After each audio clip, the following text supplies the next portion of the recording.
was in a vestibule at St. Pat's doing ass sex. Lick, lick, lick, lick, lick. Sounds great. Complete whores. Opie and Anthony got this couple to have sex in New York's St. Patrick's Cathedral. Desecration against the church is disrespectful. It's a true sacrilege. It was just a joke. Opie's fault again. How can we blow up our lives today? You rocking sex. Uh-oh, we're in it again. They hire people who are artists to do a certain thing, and then when they go too far, they suddenly wash their hands of them if they feel the heat is too heavy. Opie and Anthony should not have been fired. Technically, we didn't get fired. They probably shouldn't have hired them in the first place. Exiled radio hosts. They had been fired in Boston after announcing that the mayor was killed. Another prank. And I go, Anthony, I got a great idea today. We're going to tell the whole city of Boston that the mayor died in a fiery car crash while he was on vacation in Florida. What do you think? Oh, my God, is this a bad one? Oh, it just gets worse and worse. Everything just went right down the crapper. Can I just say fuck? The duo is signed on with XM Satellite Radio. Thank God. Yeah, we'll make it work. Oh, what a glorious day. It's all about me. I play golf with old guys. I am a grinning idiot. Act. Hey, it's Opie and Anthony. We're back now. The new climate radio. Ho, Opie. Thank you. You don't go to CNN for dick jokes. Don't come to O&A for hard-hitting news. Я обожаю Опи и Энтони. 私はオピとアントニー毎日聞きます。Опи свой, большой и красивый. I don't know. Your mom's box. We stink. But enough of this palaver. Let's get the show on the road.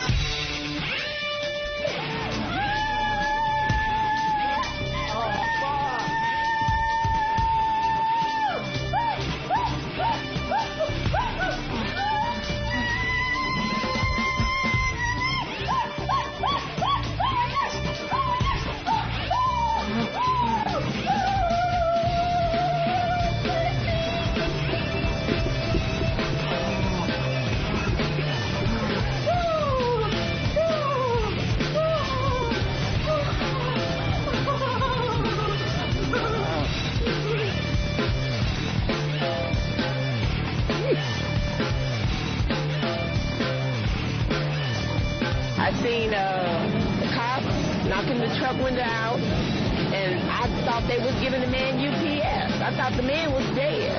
That's the way it was. Shut up!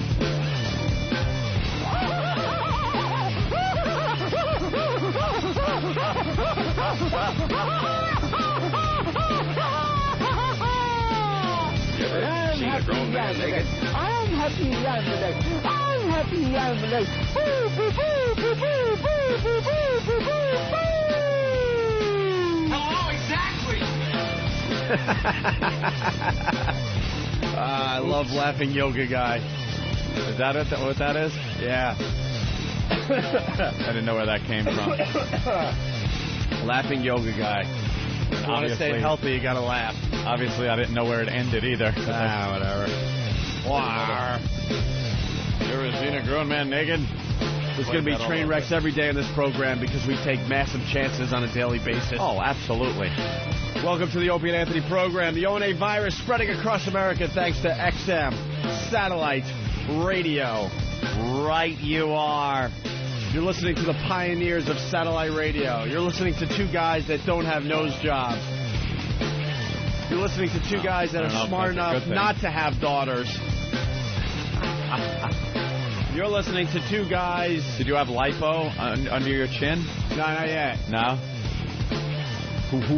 Nah, I'm all good. I don't think I would do that plastic surgery thing. No. A lot of radio guys end up doing the plastic surgery thing, which is really strange to me because you're on the radio. If I was gonna, I would have years ago. Please. But thank you, my fucking Sicilian father, for this schnoz. And, what am I going to do? You know, I could almost see it if you're doing, like, a TV thing. Yeah. And you want your career to go on maybe a little longer. Yeah. And you're not going to get into, like, the Joan Rivers area of plastic surgery. Mm-hmm. I get it to a point. But if you do a radio show, why are you getting plastic surgery? That's unless you're some fucking narcissistic egomaniac. I think it comes down to no matter how successful you are, you're just not happy with yourself. You two gotta stay cute. I'm gonna try. That's your thing. I'm gonna try to stay cute. You can't. You should be the legitimately cute radio guys that aren't these kind of good-looking dudes that try to be good-looking or just ultra horribly ugly motherfuckers. You should a new genre, really cute motherfuckers. Well, we're two thin guys. Yeah, That's very rare in radio. That is very rare. We are a rare find in radio because we are thin guys. That's right. Everyone in radio is overweight to some capacity. So they sit down and do nothing, but yeah. You got rollerblader, you got fucking 52 colonoscopy man over here that got to stay alive. Just eat bagel and one meal when I get home of broccoli boy. That's your and new a piece shit. of chicken. Fuck O&A, the bagel boy. Shut up, dude. You wanted to eat like me today. I want to eat like you I was in the every office day. and Ben calls and goes, hey, well, Ben gets a hold of me and goes, hey, Patrice is on the line. He wants to eat like you. What kind of cereal do you eat? I know you get Goleen and Kashi, but it's like I didn't want to push it. No, Norton's the Kashi guy. Norton's on the line, by the way. Jimmy. Hey, Jim. Maybe he's not on the line. It doesn't sound like the phone is even down. I got it down on my end. Jimmy. Hi, Ope. Hi, Ed. There he is. Wait. Eric was pointing at something. Program wasn't on. Oh, that wasn't on today? All right. Is it all fixed? Yeah, we're all How's our fixed. little lamb? I'm good. I'm going to have some neck lipo while I'm out here in Los Angeles. Yeah, you're going to do that? I could see you doing something like that. I actually could, too. The HBO show hits, gets picked up again. It gets a buzz about it. Jimmy will be the first one running in. What do I do about this neck? Dude, you got to suck the fat out. How do you make a chin with that plastic shit? I look like a fucking bullfrog. I just can't do anything about my fat neck, and it's really depressing. It's really, there's nothing about me that's particularly good-looking and TV-ish, but, that is really unsightly, and there's just nothing I can do to get rid of it. I don't think they have a procedure for that. Yeah. No, they don't. It's called a shotgun.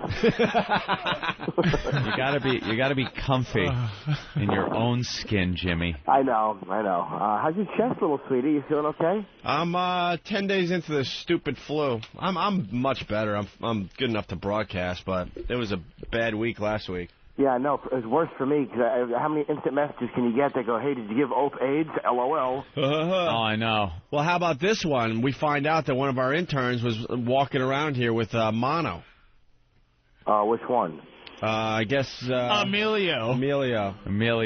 Ugh, which one's that? I don't even know. They say they rattle off their names, and I'm like, I can't even conjure up an image in my mind of what Emilio looked like. That wasn't the big one, the big sweet boy, was it? With the big lip? Than just put his hat on sideways as a little helpful hint of who it was. He had like fucking Armand Desante hair. Yeah, I know exactly who he was. He did look sickly all the time, and it turns out he was here with mono. It's like, great. Good, thank you. Huh? Is that contagious, like without touching? Is that contagious? Is Ebola contagious? That is like the most contagious thing. Yeah, mono is pretty contagious, but they say you can only get it through saliva. Yeah. Well, that's good. He was only handling our food and coffee. He was licking the rim of everyone's coffee cups and putting them back. No, what did we say yesterday? He was sucking on the Starbucks coffee nozzle. Yeah, he was just shoving it in his mouth and hitting espresso. Hey, really fast, I just got an instant feedback from Fast Freddy in Jamaica Station. Rich Voss is about to be on 100.7. Carlson and Mackenzie in Boston. Please have a Boston listener eavesdrop on Rich Voss. We need our Boston listeners right now to give us a call, tune in that station, and we want to listen to Rich Voss on an interview. Why, is that a bad show? I don't know. No, we just, you know this, Jimmy. We when he goes around America, we like to... We follow Rich and we call up him his interviews and stuff. The best is calling him and hearing his phone ring while he's on the interview, and he goes, and then he gets all nervous because he knows who it is, but he can't, he doesn't want to mention it because he doesn't want to blow up his spot. Yeah, it's great. And we just get him, we put him in a horrendous situation. He's afraid if he doesn't pick up the phone that you guys will be mad at him. Oh, yeah. He really is a fucking coward. It's another radio show. And then he calls all of us and leaves messages after the show. Yeah. Yeah, on the way out. I wish I would have known it was you. I would have picked up. We would have laughed. Yeah, exactly. I always support you guys. I got my parents coming out today and my sister. What, to see a taping? Yeah, I forgot to get them Christmas gifts like a fucking idiot. I'm like, fuck, bring you out to L.A. Like, that was what I meant to do. Right. So I just forgot to shop for anybody. So fucking saved myself 3 days ago. I got gift certificates. So you got to put him up in a hotel and all that? Yeah. I have nothing to do with them. I mean, I don't know what do you do with your family? I mean, they go to Universal one day, and I'm fucking doomed. I have no idea where to take my parents. How long are they going to be out there for? Till Sunday morning. Holy crap! 3 nights. Send them to all the little attractions. What? Hey, Dad, you want to get blown on Santa Monica Boulevard? What am I supposed to do? And your dad would say yes? Hopefully, yeah. You go to Universal. A little father-son day. And you go to Disneyland. Then he'd point at me and go, get started. Hey, Jimmy, we talked about the Ellen DeGeneres thing. Oh, yeah. Has she said no? Yeah, it was pretty funny, actually. Yeah, and how much of a pussy you are now that you've gone Hollywood. No. Why? I was No, we were just talking, and not so much about that instance, but just because we've done a couple of things on the air here this week that have made some people that have sat in a little uncomfortable, talking about certain radio personalities and other people that didn't want to get involved in the bashing, things like that. And then we were kind of just going around on how some people don't want to burn bridges, and other people just, go over bridges with gasoline cans and matches. Right. And you are one of those guys that will not burn a bridge. What? I mean, when you compare me to fucking Wrecking Ball O'Neill that you have in the studio today, fucking. He's told us a few of his stories. They're great. The funniest thing I think I saw Patrice do it was to a William Morris agent. Did you tell him that? No. This is the original Colin Quinn show on NBC. And there was like 15 of us in the lobby waiting for the show to start. And this big agent, William Morris, comes in, and he's really nervous. And he goes to Patrice, hey, man, are you on the show tonight? And Patrice just humiliates him. And he goes, no, I'm just out here in the lobby watching the show, you jackass. William Morris Agency. Really embarrassing. Yeah. That's great. Yeah, that isn't somebody that might have been able to help you out. You know whose face I went to spin in last night? Fucking David Spade. I had a spot at the Improv, and the last 3 acts were supposed to be me, and then him, and then Drew Carey in his all-star improv show. So fucking Spade comes in, and he knows I'm doing a 10-minute spot, and he still bumps me and goes ahead of me like a fucking douche. I was so fucking angry, I wish I would have the courage to say it to him. So aggravated. I just pulled Todd Barry out of the fucking hallway. One of these days, Jimmy.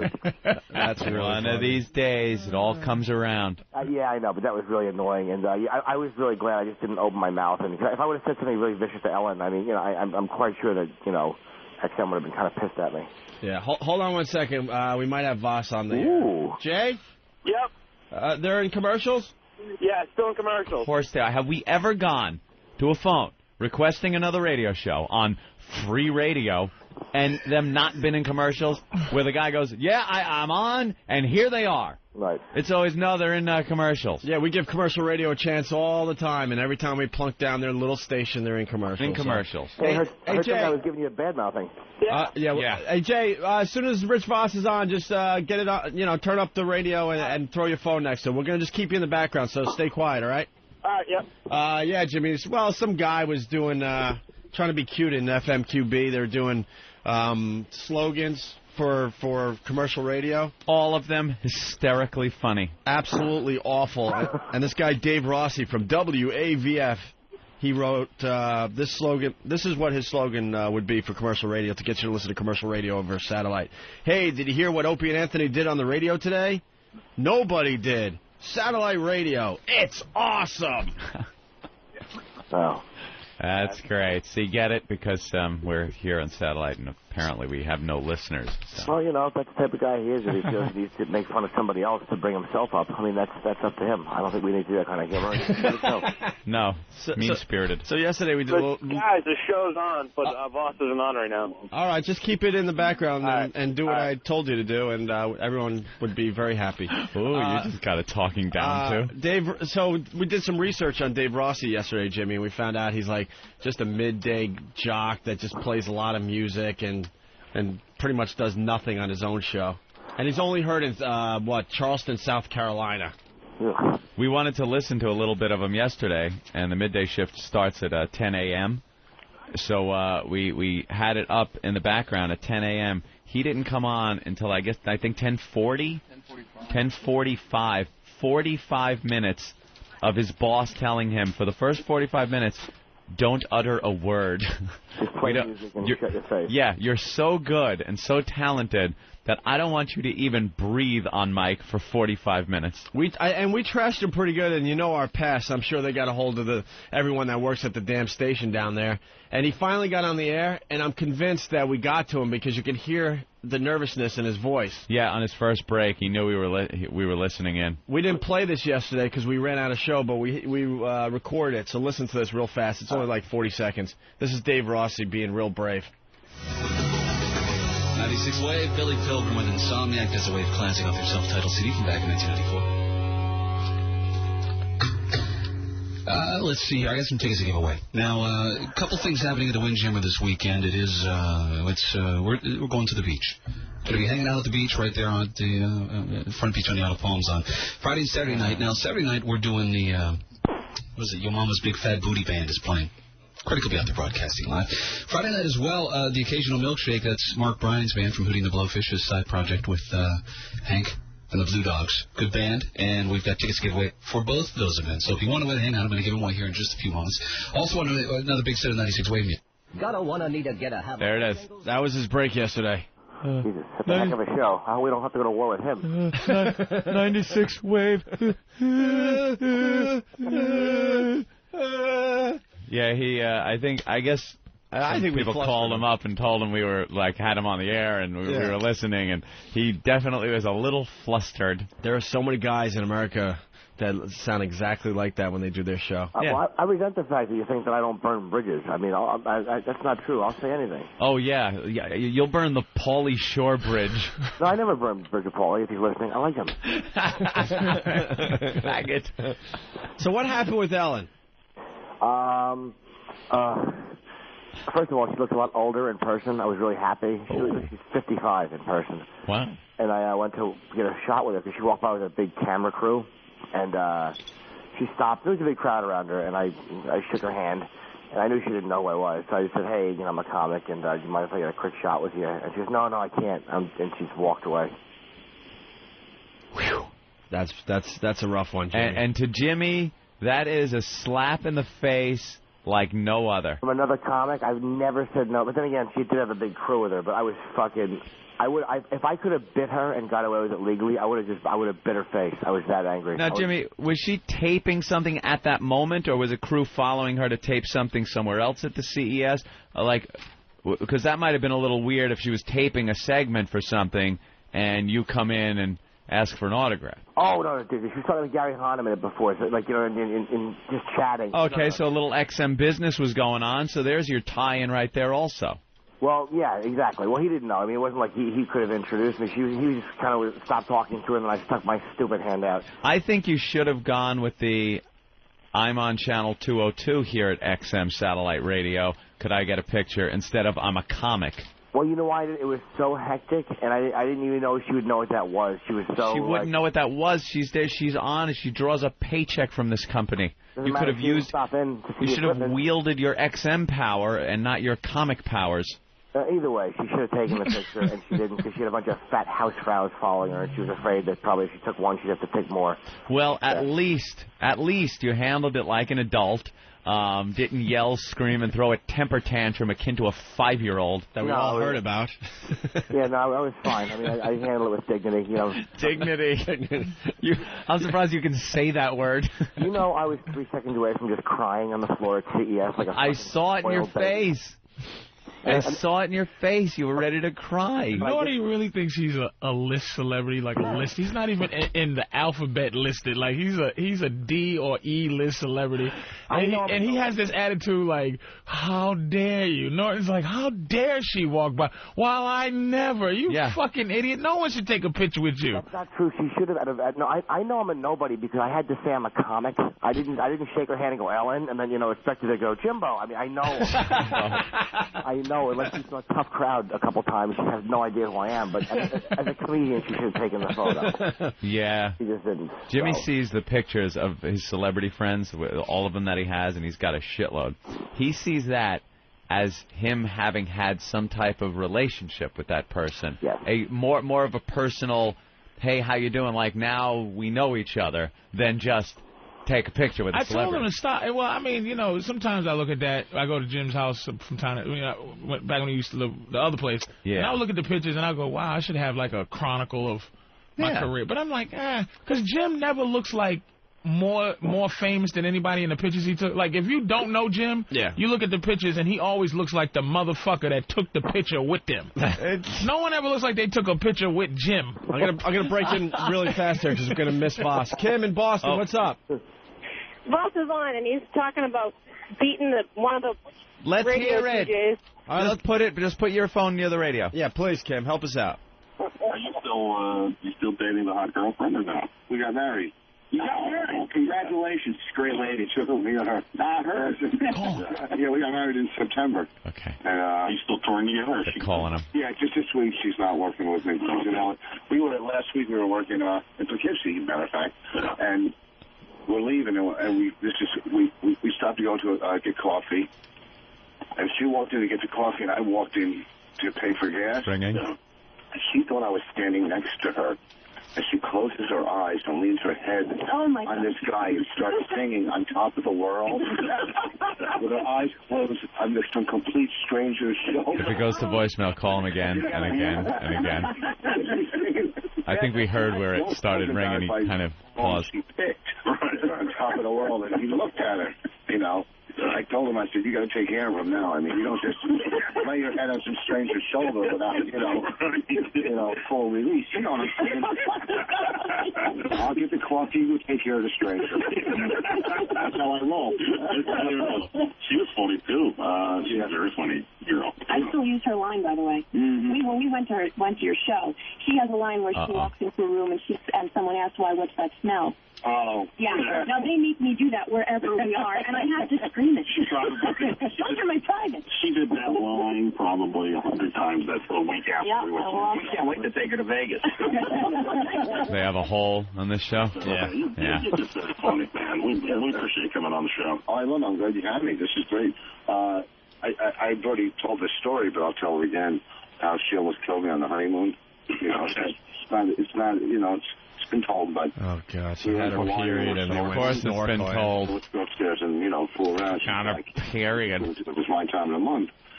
So I swam away from her because I'm thinking, hey, if she wants to attract... You want to buy a tampon string? I'm walking around Hawaii with one arm like a surfer. You know what I'm saying? I can't even surf. Oh, God. Yeah, she has an HBO special out now. That's nice. Yeah, she's doing good, and... we had a pilot last year. Did you get an HBO? It's not even Rich anymore. No. Please. It's got every time you listen to him, it's just Rich and Bonnie. It's deflating, man. They're like Stiller and Mira. It's I still love Voss, but almost just like on a tap him on the top of the head kind of way. Like, you always have a place in my heart. Fucking loser. I've been using. I've been on more vacations from that gift basket. Isn't that amazing? It's unbelievable the stuff they give. And these celebrities aren't using half of them. Everyone's trying to call him. We've used I think he turned his phone off. Every skin cream from around the world. I think every... You go to these resorts, you feel like, hey, look at it. When we went to Hawaii for our honeymoon, he can't just talk about himself or just... I wouldn't pay $1,800. He's the guy now that has to talk about his wife everywhere he goes. All from the basket. All from the gift basket. The tips are outrageous. I mean, you just got to... it's a scam. We were at one place. Do you think Bonnie goes out and just every word out of her mouth is about Rich? He turned his phone off. He turned his phone off? Yeah, his phone. He's on to us finally. Yeah. Hit him. Another guy comes along the bastard ruined our bit. Hit him. I tipped my wife. I tipped the gas station. I tipped everybody. So so then when you take a cruise, you pull up. They want a tip for taking the luggage out of your car, and then the luggage to load it, and then the tip to load it up. It really is ridiculous. You better tip those fucking cruise guys when they take your bags. You want your bags in your fucking room? You tip those guys. I've never been on a cruise. When you're cruising, is it more cruise and the cruise? Me and Bonnie, we had this wonderful stateroom, and I said, Bonnie, he's so defanged. Oh, isn't he? He's PG-13 now. He introduced that remote from the movie theater. Yes. He said, "Did you see this?" No. I gotta go, guys. All right, Kim. This is my commercial. Thank you so much. Yep. Bye. All right, there's a little taste of Voss doing some radio in Boston today. Hey, I listened to a fucking Newhart album, you know, on my wife. Norton, what the fuck? Now, you talk to Voss more than any of us. What the fuck is happening? Is it like, why does he think love has to do this to a person? I don't know. He's just a fucking frightened man. I think one day he's gonna realize she's gonna wake up and realize like, that she married and nothing. He just has to fucking keep talking about her. So he has to just keep talking about her, so to remind her that they're married, lest she forget and just leave one day or not come home. Yeah, I think that's what it is. I mean, his Voss has never had any kind of self-esteem, or he's never got, you know, which he probably shouldn't.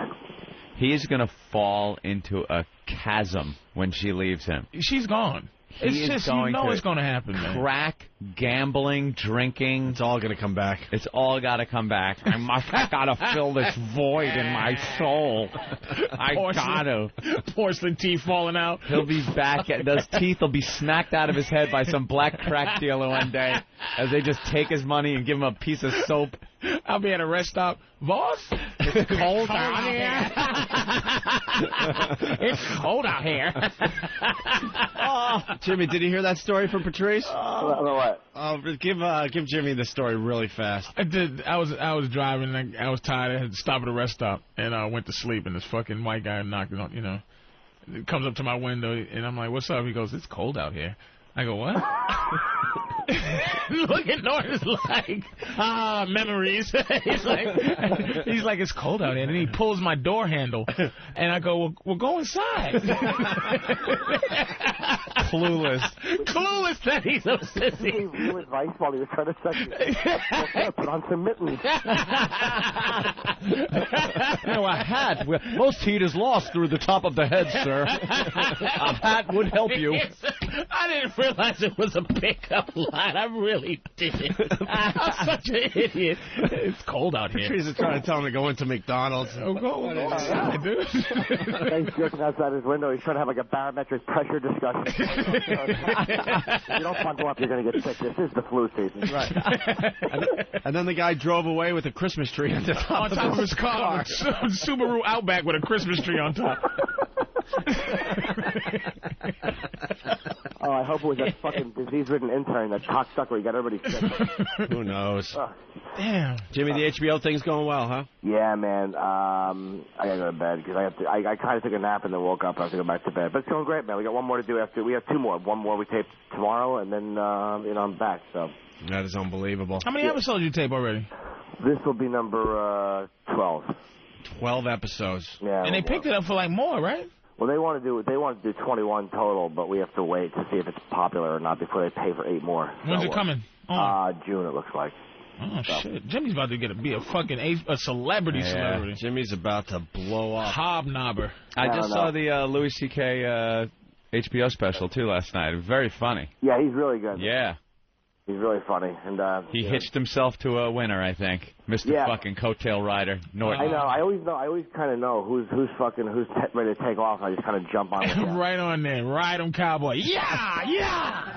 He rode that O&A train till it fucking went off the track. The second that derailed, he jumped off on the Colin Quinn Express. You know what it was like? What was the movie about that demon that would like just touch you and all of a sudden he's inside of you? Oh, Fallen. Yeah. That's exactly what it was. That's like. what Jimmy's fallen. Whoosh. Whoosh. And it was easy for him to dump you for Colin because you was off the air at the time, but now it's like, oh shit, he wants to really dump you for HBO, but he's not sure. As soon as they get the ratings, the fall quarterly. Yeah, Louis C.K. Yeah. And Jimmy, you're getting more dialogue as you go along here too, right? Yeah. I got a few scenes this week. I mean, I got actually 3 this week, and we're shooting some really weird cold open. It's going good so far. I'm very happy. And well, the crowd reaction has been great, huh? Yeah, I mean, people seem to like it. Although we get like a lot of fucking weird like rehab people that come because it's the first season, so people have no idea what the show is. So there's no fans of the show. So it's all like, just like people that they take from rehabs. That's how they get audiences into these shows. They'll get these like fucking guys from like halfway houses and shit, and they'll bring them out. It really is funny. Yeah, fill up the audience. We have so much low self-esteem comedians, man. I just don't know if you notice. It's like Jimmy did something that we all do. like Opie says, "Hey, Patrice, man, I think you got a hit," and I just deflect it with some, and you go, "Man, I hear." Opie goes, "Yeah, no, not here. It's crazy," and he's like, "Yeah, you know, people reacted." He's trying not to jinx it. You don't want to jinx it. It's just all like the time. I wish I believe in God like heavier, so I didn't have to go. Oh, maybe. I wish I could just go. Yes, it's going to be a hit, and I'm really fucking sure. All the time. No, Anytime something comes across that it looks like it might work out or be good, I'm like, well, we'll see. We're looking into it, and plays out. you know, we got people working on that, and hopefully, don't fucking jinx it. It's going to be all big. the fear of jinxing it. It's nothing to do. It's not even the self-esteem, because like I fell in love with you know, again, O&A and then Tough Crowd, and they both got removed. So every time I love something, it goes. But I look forward to the day I can walk in with like fucking sunglasses and a scarf and spit on everybody in that studio. It can be like Jack Black can't get Norton back in. Hey, Norton. Yeah. Hey, and he doesn't go, wah, wah, wah, no more scallop talk. Norton got a tan and a new Rock Hudson chin. His people are going to get to him eventually. There's a town I know where the hipsters go. We're going to have to take a little edge out of you. Cool and smooth and shit. You know, hey, how you doing, guys? Oh, Greg, Tone, how are you? All right. Yeah, great. Tone. Wonderful. Tony. Well, Jimmy, your people are telling me that you got to go, so... Yeah, I know. I gotta get me out of here. Yeah. But listen, man, I'll see you guys. That never gets old. No, never. I'm actually standing looking at the clock going, I gotta go to bed, but I realize I have to wrap it up here. All right. I'll see you guys. Patrice, I'll see you, man. All right. Take care, Jimmy. All right, Jimmy. We'll see you in about a week, all right? Jim. Hi, sweeties. Cool. Jim Norton, everyone. Live from Hollywood. Very early for Jimmy, but he's probably still up from last night. Yeah, he said he took a nap. He still does that. He's going to nap. He doesn't sleep 8 straight hours ever. No, we've seen him Couple online. hours here, 4 Pretty hours late. here. I don't know how he does it. We'll take a break. On the way, we got to talk about this crazy birth that happened overnight. Lady didn't even know she was pregnant. I don't know how that happened. We got the 911 call from the Hawaiian incident with the girl. Unbelievable. She was in a car submerged in the water calling 911 from a cell phone, and she survived. Also, we got to talk about the finger and the chili at Wendy's. That's still a story? This is great what happened to the couple that tried to scam Wendy's. Yeah. They got an ugly sentence for that. And then, of course, American Idol and then other Opie and Anthony bullshit on the way.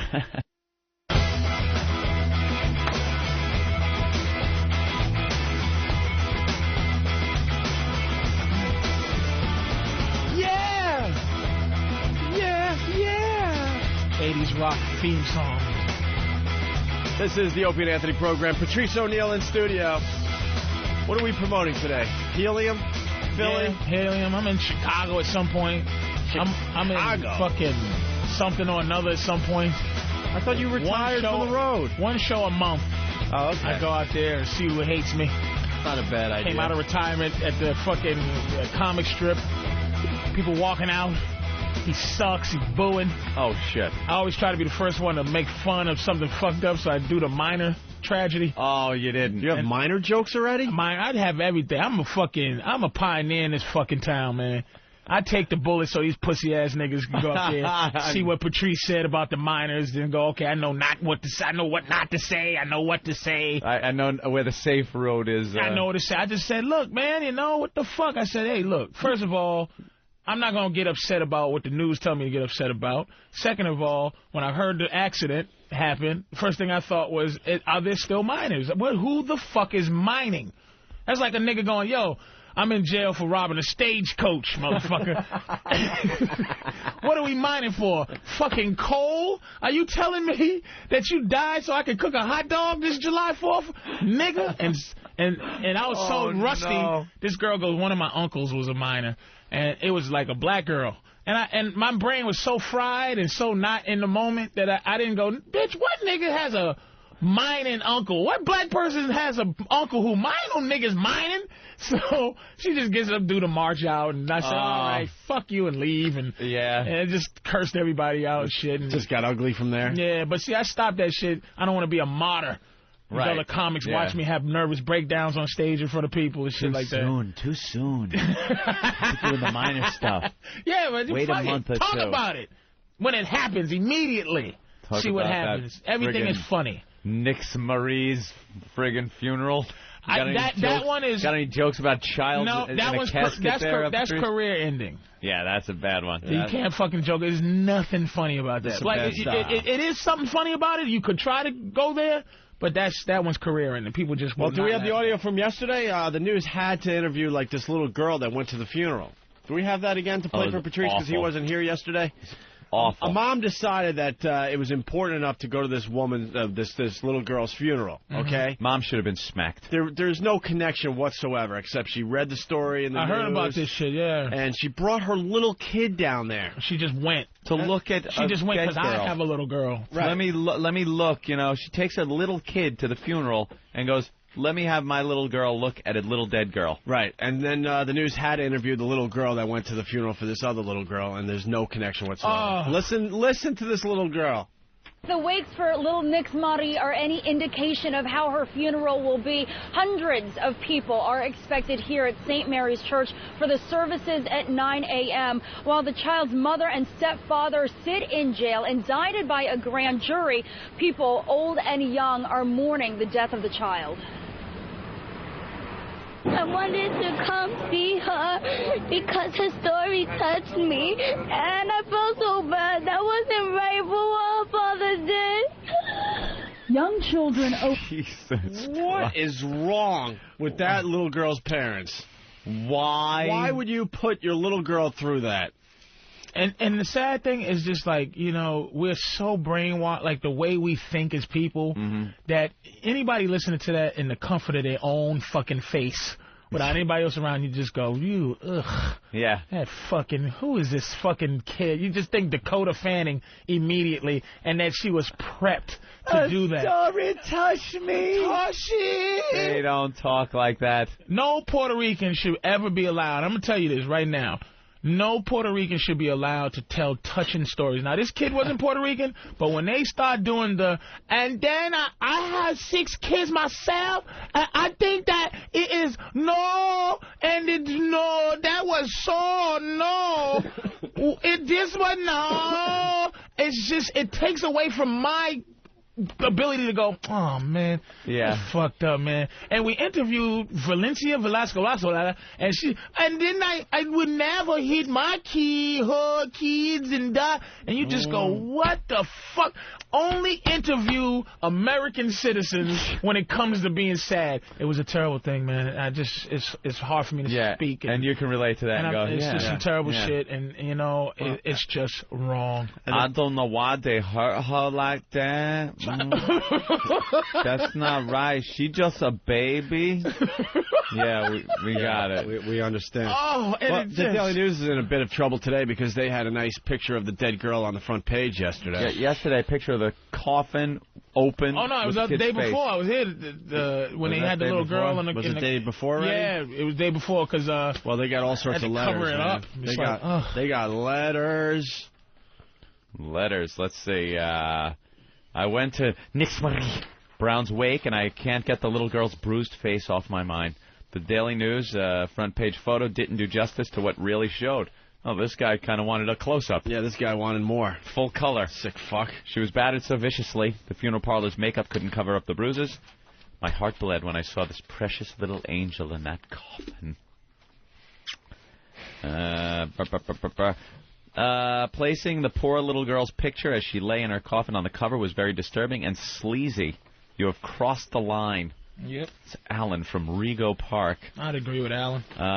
Let's see what Ellen from Walden has to say. I was dumbfounded that the news put a picture of a 7-year-old girl in a coffin on the front page.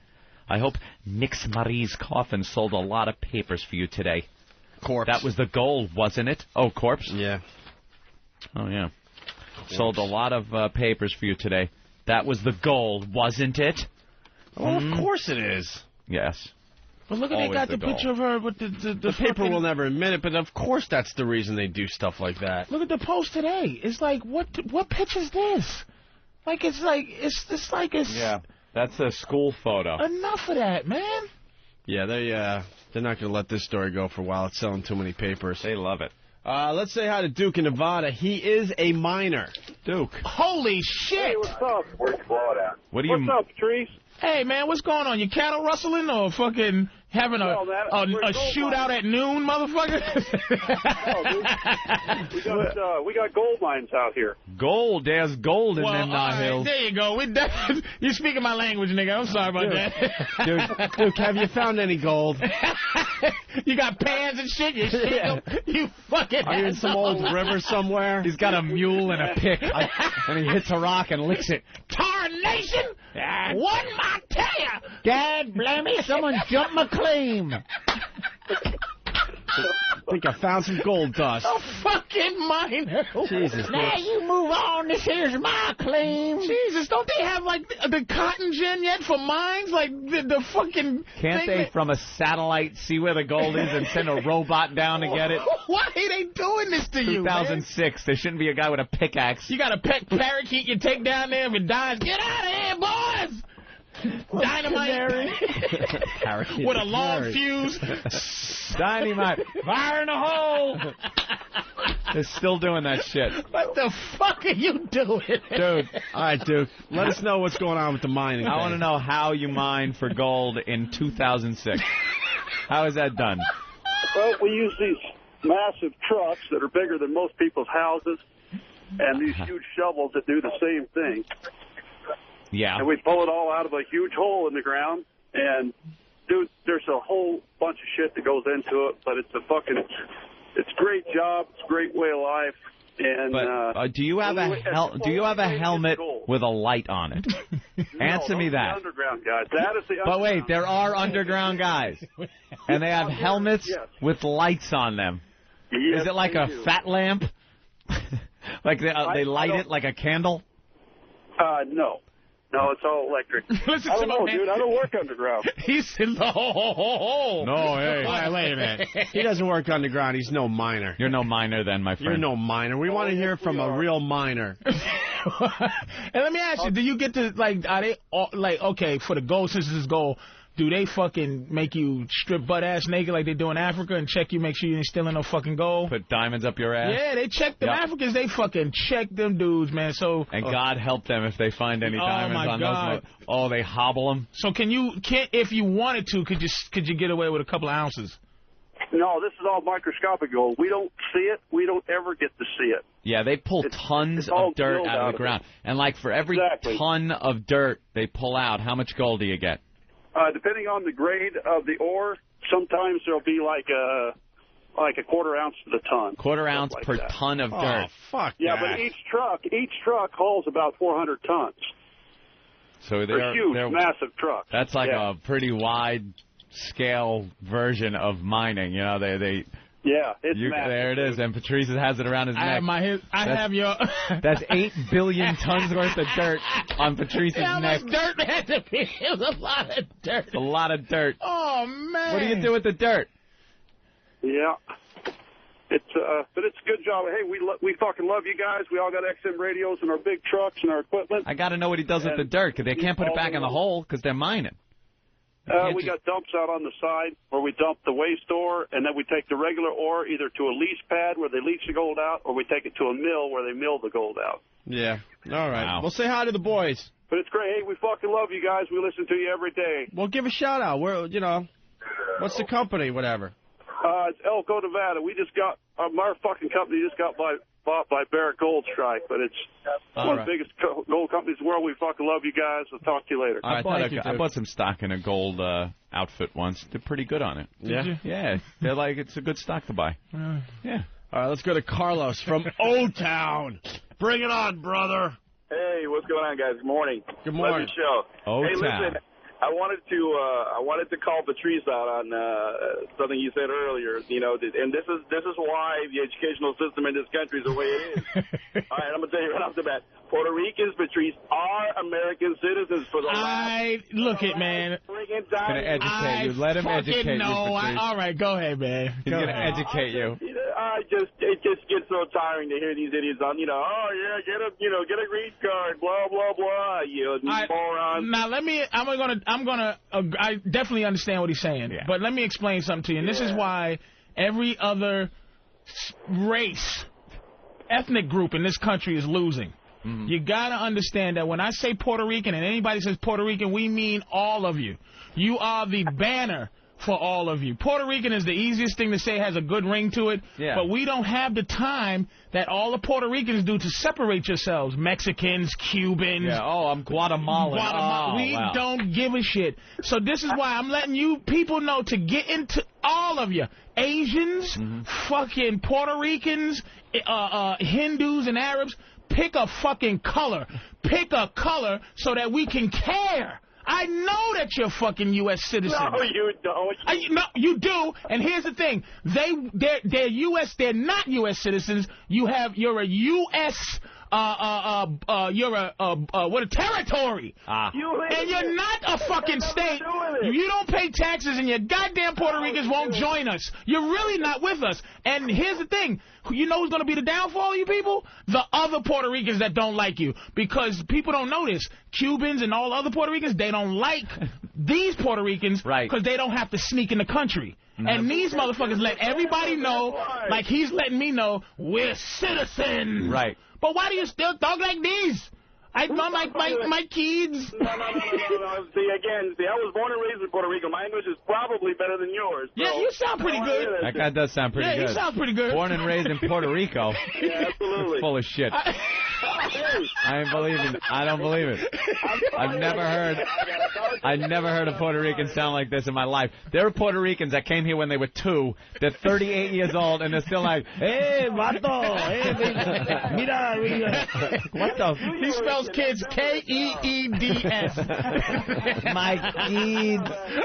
I know that you're American. You're not American citizens. You're American something. You're territory. Oh, you know. We've been citizens since like 1960. You're not citizens, man. Because you're not a state. It has got nothing to do with it. We were granted citizenship. You can come in the country without problems, but for real, there's going to be another vote. If you guys don't vote to be a state and we take taxes, they're gonna throw you to the side, and you're gonna be other Puerto Ricans. I want Puerto Rican tax money. We want Puerto Rican taxes. I want Puerto Rican tax money. We could use some more chickens.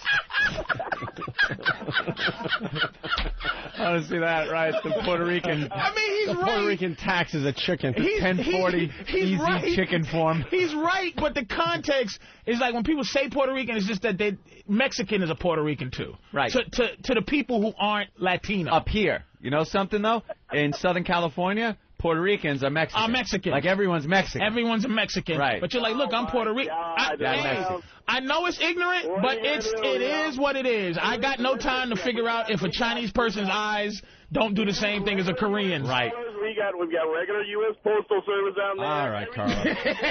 All right, you're selling Puerto Rico. Don't worry, we're still going there. We love your beaches. There he goes. Bye, Carlos. He thought I said beaches. Beaches? I meant where you go to swim. Where you go to swim, not women. See, his English isn't that good, motherfucker. I love your beaches. I love her, too. I love our beaches, too. Let's go to Joe in Massachusetts. Joe. Hey, what's up, guys? Hey, I got a really bad joke for you. Yeah. What did Jesus say to the Puerto Ricans before he died? Don't do anything till I get back. Punching out. So you get it because they don't work. So you don't do anything. I fill in, and he laughs at the joke that he bombed with. I hated that joke. That's great. That was stupid. All right. We got some things to go over today. San Jose, California. A couple. Remember this story? A couple who planted a severed finger in a bowl of Wendy's chili. Remember that went down about a year ago? She bought it from a dude. She bought the severed finger and decided, all right, I'm going to throw this in some chili. I'm going to go back up to the counter and go, look what I found in your goddamn chili. Oh, she was seeing friggin' dollar signs. That's it. Because we've all heard the story. Someone burns their stupid penis on a hot cup of coffee. Next thing you know, we're paying him $10 million. Sips on his testicles on a wobbly toilet seat somewhere. Right. All that crap. All those frivolous lawsuits, they call them. Well, holy crap. A couple who planted a severed finger in a bowl of Wendy's chili in a scheme to extort money from the fast food chain was sentenced yesterday to lengthy prison terms. Wow. Anna Ayala, 40, who said she bit into the Puerto digit, Rican, was sentenced to 9 years in state prison. She got 9 years. Holy shit. 9 fucking years in state prison. In the big house? In the big house. Her husband, James Placencia, 44, who obtained the finger from a coworker who lost it in a workplace accident. They got the finger from a coworker? Like, that wouldn't be hard to sold it. That wouldn't be hard to, like, track down. No, how about you get your finger chopped off at work, and you don't go to the hospital with it, packed in ice to try to reattach it? You just go, oh, well, my finger is gone. Maybe I could sell it to my cousin. Like, it's not a friggin' hubcap or something. He sold his fucking finger. He sold his finger. And you know it couldn't have been for more than 50, 60 bucks. No, you know it was on the cheap. Well, the husband of this lady who claimed this happened, he got 12 years. Oh she got 9, and he got 12. What was the crime? Man. What do they call the crime? Fraud? The pair pleaded guilty to conspiracy to file a false insurance claim and attempted grand theft with damages exceeding $2.5 million. Oh, wow. See, that was the amount. Grand fraud? I got him. Ayala said she retched March 22nd after biting into the fingertip at a Wendy's in San Jose, California. How do you get caught, though? They tracked that finger down. They didn't know where it came from. No. Yeah. Fuck yeah. Wendy's had this whole investigation, went through all their processing plant and everything, and asked if anybody had lost a digit. Yeah, but and still, no one how did. do you know, So know they it's look, fraud? So the police start thinking there's something fishy going on. They start looking at the family that's pulling the shenanigans, and start looking if anybody lost a finger at work that they know. Any relatives of theirs, and they come across, cousin Jose working at the mill, or miner, whatever he does, and there he is, 9 fingers on his hand, and finger. And they did a test, and it was his finger. Yeah, it's probably easy to figure out. Did he get in trouble for selling his finger? I don't know. I don't think that's a crime. Is it? Finger selling? Finger selling. Well, William Shatner just sold his gallbladder, so if that, Did you see that? If that shows up in somebody's chicken noodle soup, damn kidney stone or something. He sold, a stone to GoldenPalace.com. 25 large. We were trying to do that bit. Sell something funky like that? Yeah. What are you going to sell, though? I'm trying to remember what it was. Somebody had a body That's part. something you pee out. That's the kidney stone is something you pee out, right? Well, yeah, it's sometimes supposed to be really painful. And it's got to work its way through your kidneys, which are like just these balls of spaghetti, and it works its way through these tubes, and it just chews its way through. Like every little and it's like a little meteor, so it's a bunch of points on it, and it just tears shit up the whole way. How big is it? And then the final finale is it's got to go through your dick. Got to go through your little pee hole. They range in size from a little tiny little thing up to the size of a good size pea. And they're just spiky. You ever had one? No, my brother did. Oh, he was laid up like he would.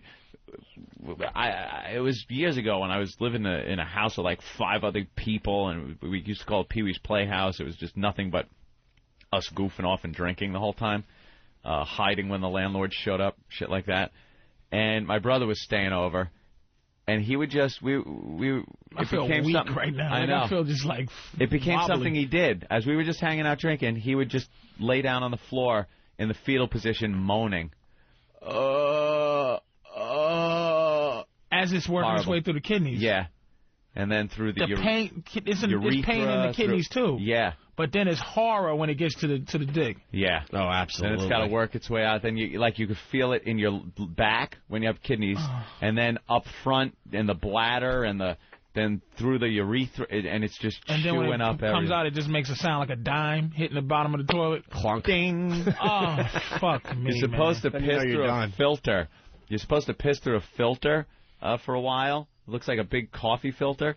To see when it comes out, so you can take it to the doctor, I guess, and you can make sure it's I'm all just out feeling or analyzed. nauseous that William Shatner tried to fucking sold that hunk of... And there's these little, like, blood shards that come out with it. As it's ripping you... As it's just ripping the shit out of your tubes. Fucking your dick tube. As it turns your penis into a vagina. Right. Vagina. Dana, St. Louis, what's up? Hey, guys, I love my Dana? radio. I love your show. Please. Were you on American Idol last night? Dana. No, sir, I was not. Listen, let me. Why the chick name? We got to get to the bottom of this. Well, I don't know many guys named Dana. That's all. Maybe I'm being stupid. Dana Carvey. Dana Carvey's a biggie. You're right. My parents, way back when, I guess there was a movie star by the name of Dana Andrews. Yeah, Dana Andrews. And so I guess that's where it's from. I don't know. I'm stuck with it. I guess I'm kind of like Patrice. I'm going to have to go through my whole life explaining my first name. Any nicknames? So it's not Dana? Dane? No. D-Funk? No, it's Dana. Let me tell you guys, please make Patrice a permanent addition to the show. His humor is so funny. Fuck that nigga. So true. Opie said, fuck that nigga. I had to pull over because I was laughing so damn hard. I love your show. I love it, man. Keep rocking, guys. I'm punching out. All right, D-Bone. All right. There you go. Dana digs you, man. Dana's Dana's in love with you. The men with the women's names. Patrice gets good reviews. Opie's like, fuck that nigga. Fuck that shit. Nigga. You know what happens? You compliment them too many times, they get what they call uppity. Uppity. Start making demands and shit. That's right. We got to keep you down. I know. I asked for cereal this morning. Usually it's some eggs. Did this motherfucker just ask for some Goline? Right. We got to keep you down. Keep the man down. You stay out the master's kitchen, boy. I'll be coming in here all fucking bossed up. Hey, everybody. Patrice, you big dummy. Hey. Yeah. I'm happy to be here. Thanks, Gregory. Yes, happy to be part of it. Thanks, AC. Fucking boss. That's what happens. You take a nice swing at somebody's head. Yeah. All right, we got the next story. This one's even better. All right. Listen to this. In Hawaii, a dramatic call for help. Police have released tapes of a desperate 911 call made by a teenage girl in a sinking car. Hot. Her grandfather was backing out of a parking stall at a yacht club when it plunged into the water. Old people I'm driving. in the car and I can't open the door and the water's coming in and we're sinking. No, and I'm going to drown. Waikiki Yacht Club. Yes. Okay, we're sending some trucks. Please hurry. Okay, can you open the window? Hello? Hello? Oh, boy. Her grandfather did not survive. A Good Samaritan jumped in the water and pulled the girl to safety. Police are investigating whether he may have been drinking. Oh, Jesus. Drinking, you got a kid in the car. Good old granddad. Grandpa trying to drive.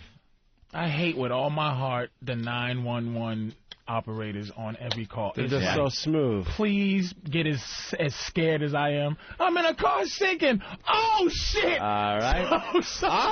All right. Okay. Oh, You're kidding me. I don't know what to do. Oh, shit. He's like, all right, we'll send some trucks. You're so right.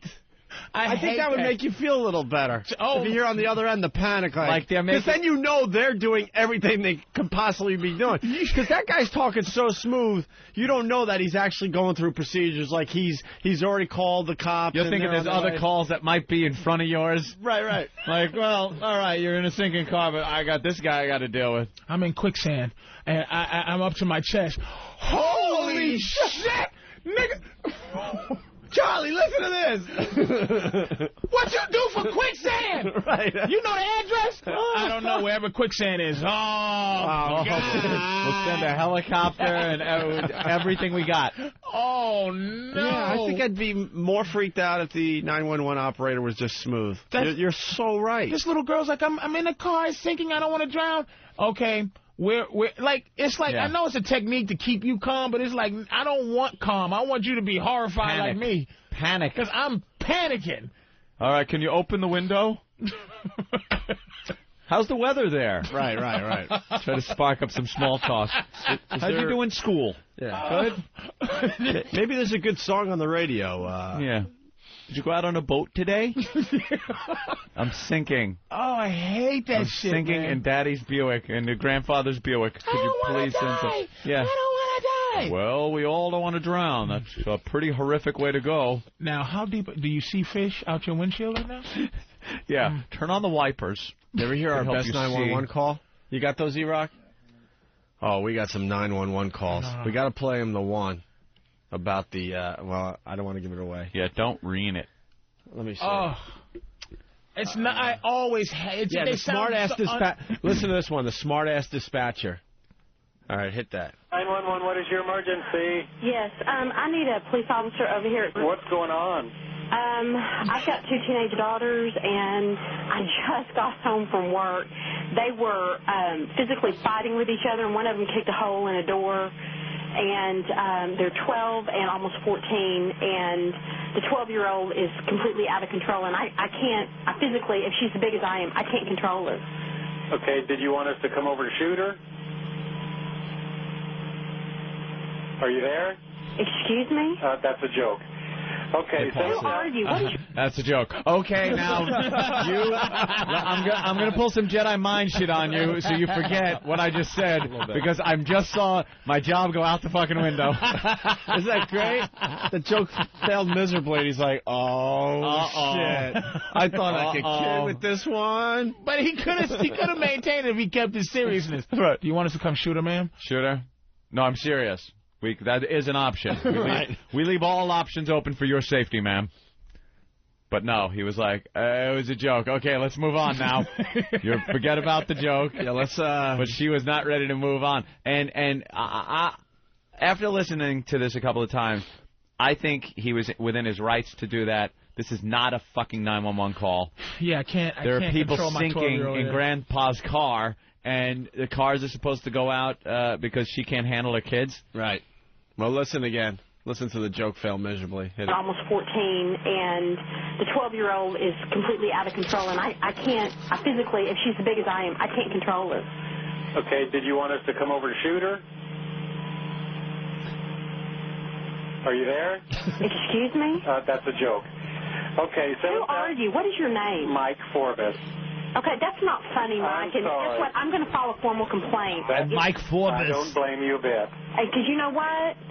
This is really not very funny. I know it's not, ma'am. Well, guess what? It's not going to be very funny when I go in front of your supervisor and tell him. I understand. I guess he can just listen to the tape. Yes, he can. She messed with the wrong cunt, boy. And now she's beating the shit out of him, and you can hear the phone ring in the background, and you know that's someone else in distress. Else sinking in their car. That's the little girl. But he can't. My grandfather. Right. But he can't answer that because he's got to deal with this. Oh, There's my God. There's like a real emergency on the other line, but he can't go to that call because this bitch has to tell him what. And now every bit of anger she was feeling because she's a bad parent and can't handle her fucking kids, every bit of that anger is now completely switched like a rail on a train. Chick, chick, choo, choo. On another track, now it is completely focused on this guy. Yes. Go back to it. She doesn't care about her kids now anymore. That's not a problem. Yeah, listen to the phone just ringing off the hook in the background. He can't. And quickly, an emergency situation. If that guy was screwing around, if it was such a big emergency, she'd have dealt with this guy later and been like, you know, you don't sit there while someone's bleeding to death and argue with a man about what he said to you on the 911 line. All right, whatever. Send the ambulance. Here's the address. Here's this, that. This shows that this wasn't an emergency because she completely doesn't care about the emergency anymore, and now she's just after this guy's ass. Right. Here we go. This is really not very funny. I know it's not, ma'am. Well, guess what? It's not going to be very funny when I go in front of your supervisor and tell him. I understand. I guess he can just listen to the tape. Yes, he can. I'm what sorry. the fuck is happening? Well, sorry doesn't cut it. I need a police officer. Hold on. I'm here at an industrial mill with a guy with no hands, and the phone's ringing. Ma'am? Yeah. Okay. 10 and 12 or 12 and 14? 12 and 13 and a half. Okay. All right. I'll get police officers on the way. They're on an emergency call right now, but as soon as I can get one free, I'll get them on the way. Oh, well, don't rush or anything. Well, I apologize for my smart remark, and I will get them in as soon as I can. Okay, and what is your name again? Megan for his job. Forbes. My number's 605. Thank you. Yes, ma'am. Oh, Jesus. And he didn't get fired, though. I hope not. No, we actually got the background story on that. He was reprimanded but not fired. Yeah, because he's a smart act. That's fucking good old Court. He always says shit like that. Yeah. You know, He's a fun guy. I'm shot in my stomach. Do you think it's your liver or your fucking kidneys? Yeah, what do you think? Did you shit yourself or piss yourself? I'm just joking. Just a little joke. Because he knows what he's doing. He's just a jokester. No one else knows what they're doing. He's really good at his job. He fucking probably can type with both hands in two different he also knows that it's just a ridiculous call.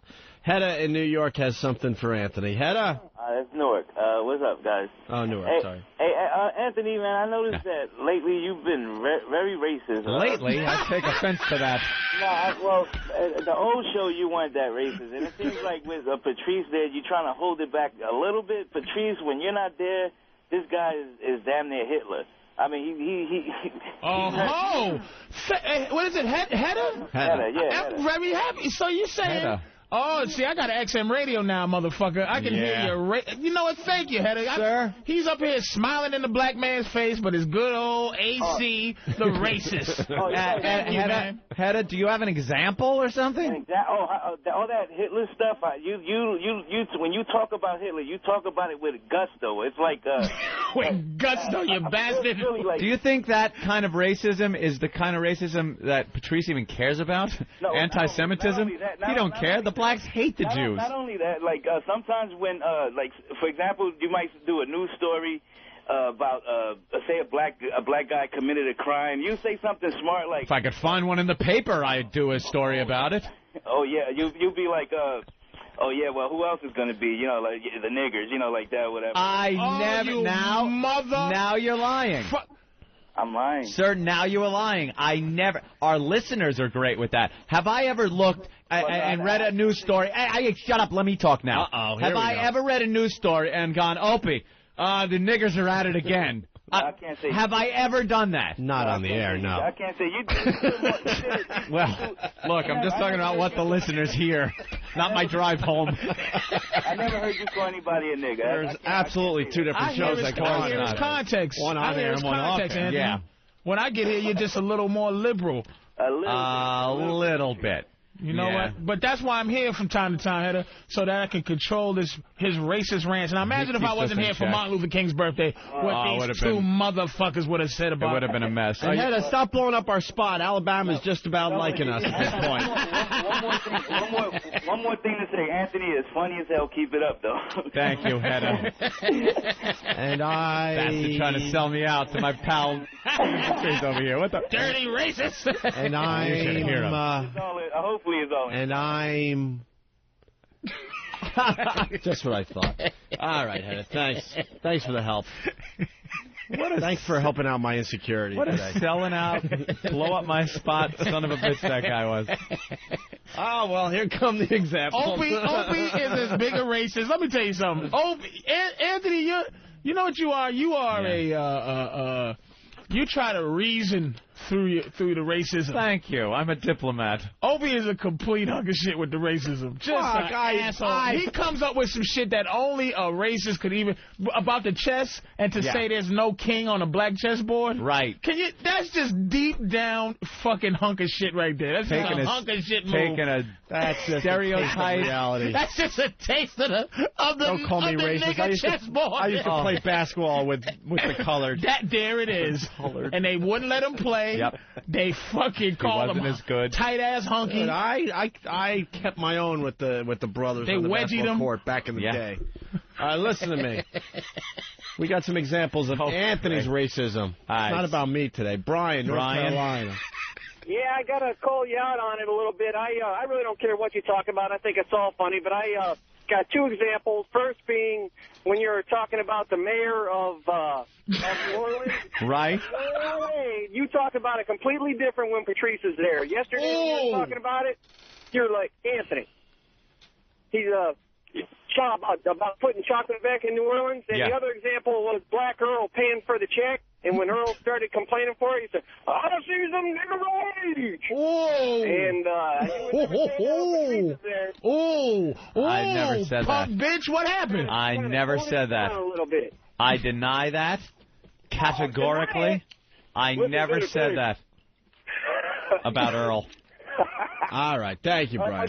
See, no one has a real example. No one has a great example. Everybody's trying to call Anthony racist. They will never find. I tiptoe. Hey. You do have footnotes, baby. I got the footnotes. Anthony got footnotes. I got facts and figures to back up my racism. We're going to back up. We got the finger in the chili story.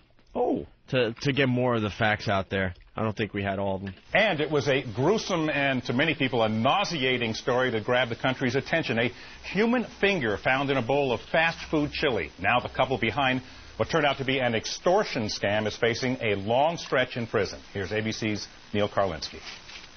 Ana Ayala says from behind bars, she wasn't surprised to receive such a harsh sentence. 9 years in prison. I was expecting it. Obviously, I committed a crime, and I should pay for it. Earlier in the San Jose courtroom, there were only tears as she accepted responsibility for the strange scheme in which she claimed to find a finger in a bowl of Wendy's chili. I'm sorry. I'm so sorry. Wendy's was hit hard by the scandal and some of the worst publicity a restaurant could ask for. The company estimated losses at $2.5 million, and some employees had to be laid off. Nothing. The owner of the Wendy's where the scam took place asked the judge for a stiff sentence. Please, Judge, send a clear message. And the judge agreed. Her husband, who obtained the finger from someone who lost it in an accident, was given more than 12 years. Why Wendy's? It was there. It was there. It wasn't planned. It was just something that happened. She says the experience has changed her. And let this be an example. I mean, everybody out there, all those young people that learn from this. Her motive, she says, was simple. Greed. Enough of trying to help the young people. All those young people that have fingers and want to put them in chili. Right, I know, exactly. Like, she's going to teach them now. She's going to teach the youth of America. You got caught. Shut up. You lose. Good day. See ya. They pulled some CSI stuff on her. Hey, Mr. Voss. What's up? Rich Voss. What's going on? Hey, Rich. How are you? First of all, how did she say that wasn't premeditated? You went out, the guy went out and got a finger, but it just happened that he ended up with a finger that he dropped in chili. That was premeditated. I like how these guys were thinking. Hold on one second. We're a little distracted. Wow. What's up there, guys? We're watching something on, what show is this on ABC? Good Morning America. Good Morning America, about how to get out of a car that's sinking, and they got a guy sitting there while the car sinks. This is an old clip. This guy did this a couple of years back. Did he? Oh, yeah. He cut his hand open. Basically, what they say is that, was the window down when he went in? You got to wait for the pressure to equalize. I hear if you know you're going over, if you could at least get the... Unbuckle your seatbelt. It says open window and get out the window if you can. Right. You're supposed to open that window before you submerge, if you can. If you can. Or you could do the Ted Kennedy thing, just walk away. Because the key is to equalize. You think it'd be smart to keep the windows open, but basically if you're going over a bridge or something, you want to try to open up the window before it sinks all the way. Yeah, but if you can't, if you got power windows and there's a short or something like that, then you got to wait until enough water fills up the vehicle. Right. Oh, yeah, he opened the door just now. And that has got to be... You can open the door if the water equalizes and is in the car. That's a tough time. It looked like you had to open it up immediately. You have to open the door immediately, let the water come in, because once you can't underwater, you can't open it underwater. That's right. That's what I'm saying. You have to open it on top of the water. That's right. And or at least open the window so the water comes rushing in so it equalizes. Then you could easily open the door. And get out the window if you can, do that. It's a nightmare. Voss, what's up? What's going on? Voss. Thank you for the for running my interview. Did you hear the phone ringing? No, what happened? I'll tell you the truth. It was in my coat pocket, and I had that. I wasn't wearing my coat. It was on vibrate. And then I just get this strange feeling. I'm in Boston. I know these creeps are listening. That's why even before I went in, I go, I told this story before when I did the the honeymoon bit. Yeah, it's not like I haven't done this. I've done it before. That's why you did that? Because we were reciting the bit as you were doing it. Okay, then during break or something, I take my phone out and I go, 7 missed calls. 7. Who would call me 7 times 7 early in the morning? Okay? And I go, it's going to be too uncomfortable. But I got some good plugs for you guys, and I don't know if you heard them. No, we're hoping that we got a tape of it, because then I heard they started taking phone calls, and you got a few Ramones that got through. Yeah, but I was saying how funny O and A are, and then I go, we're doing a WOW stop if you want WOW stickers. Oh, that's cool. You didn't hear the whole bit about how I took Patrice as my opening act on the road? No. See the funny stuff. And then I told... I think one of our Boston listeners actually taped it, and we're going to get the tape, and we'll play it tomorrow or something, or later today. And then I was telling, they were asking about my daughter. I said she goes out with some horrible kid named Willie Burr. Oh, really? Willie Burr. Are you doing inside jokes? That's good. And whatever, so... Dude, you got to understand, our pests are everywhere. We had no idea you were in Boston. All of a sudden, one of the pests called up and said, "Hey, dude, Voss is on in Boston. You want to listen?" I'm like, yeah, definitely. Well, it started, I mean, you know how these interviews, you're in for 10, 15 minutes, whatever. It was all right. But I knew if I would have picked up, it would have just been another radio bridge I burned. You did fine. What are you doing in Boston? I'm doing a Comedy Connection. I'm doing it. With good old Bill Blumenreich. Yeah, Friday and Saturday. Well, I haven't seen you since New Year's Eve. What a great show that was. Yeah, you guys kicked ass down there. That was a lot of fun. Absolutely. Everyone kicked ass down there for Norton's show. Norton, Colin Quinn, and Voss. That was fun. Who's in studio? Patrice? Yep. Hi, honey bun. What's up, sweetie? Are you mad at me or something? You know, you're not talking. I'm just letting you fucking talk, asshole. Jesus, I never heard you talk for 5 minutes without saying Bonnie's name, dick face. You're enjoying it. Yeah, I just wanted to hear old Voss talk again without fucking his wife. I didn't say it. Plugging his wife. My wife's panties today. I bought her some new panties and fuck a hooker set up.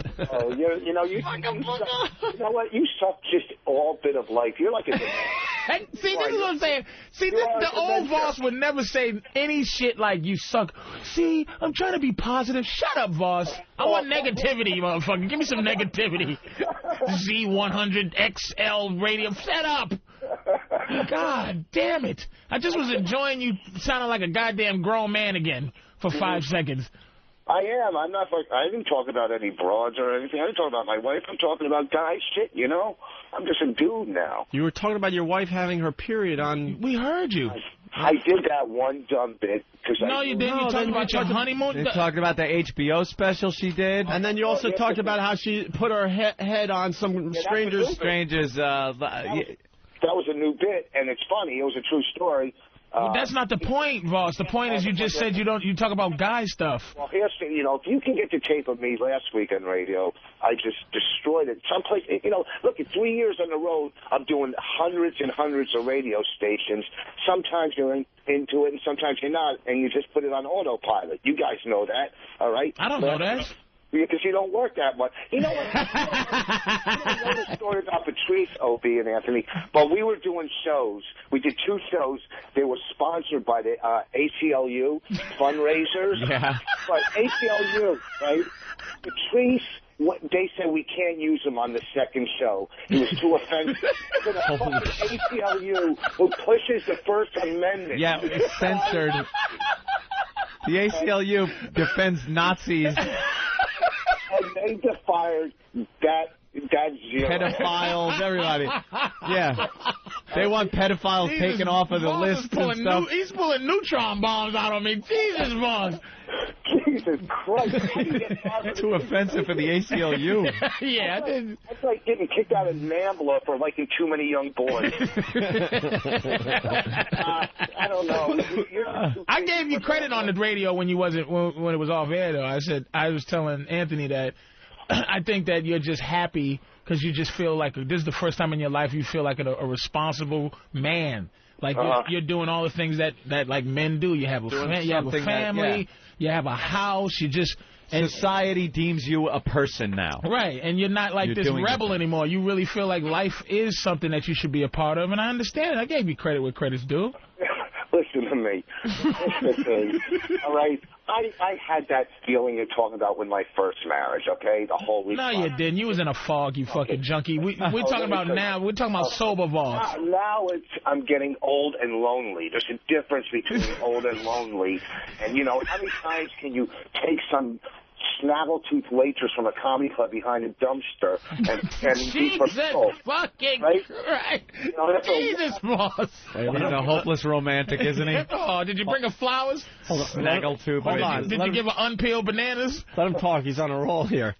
You know, so I mean, it's just, you know, you get to be my age, you just want a little security. Someone who might, you know, be able to... So it wasn't about love? No, I love her.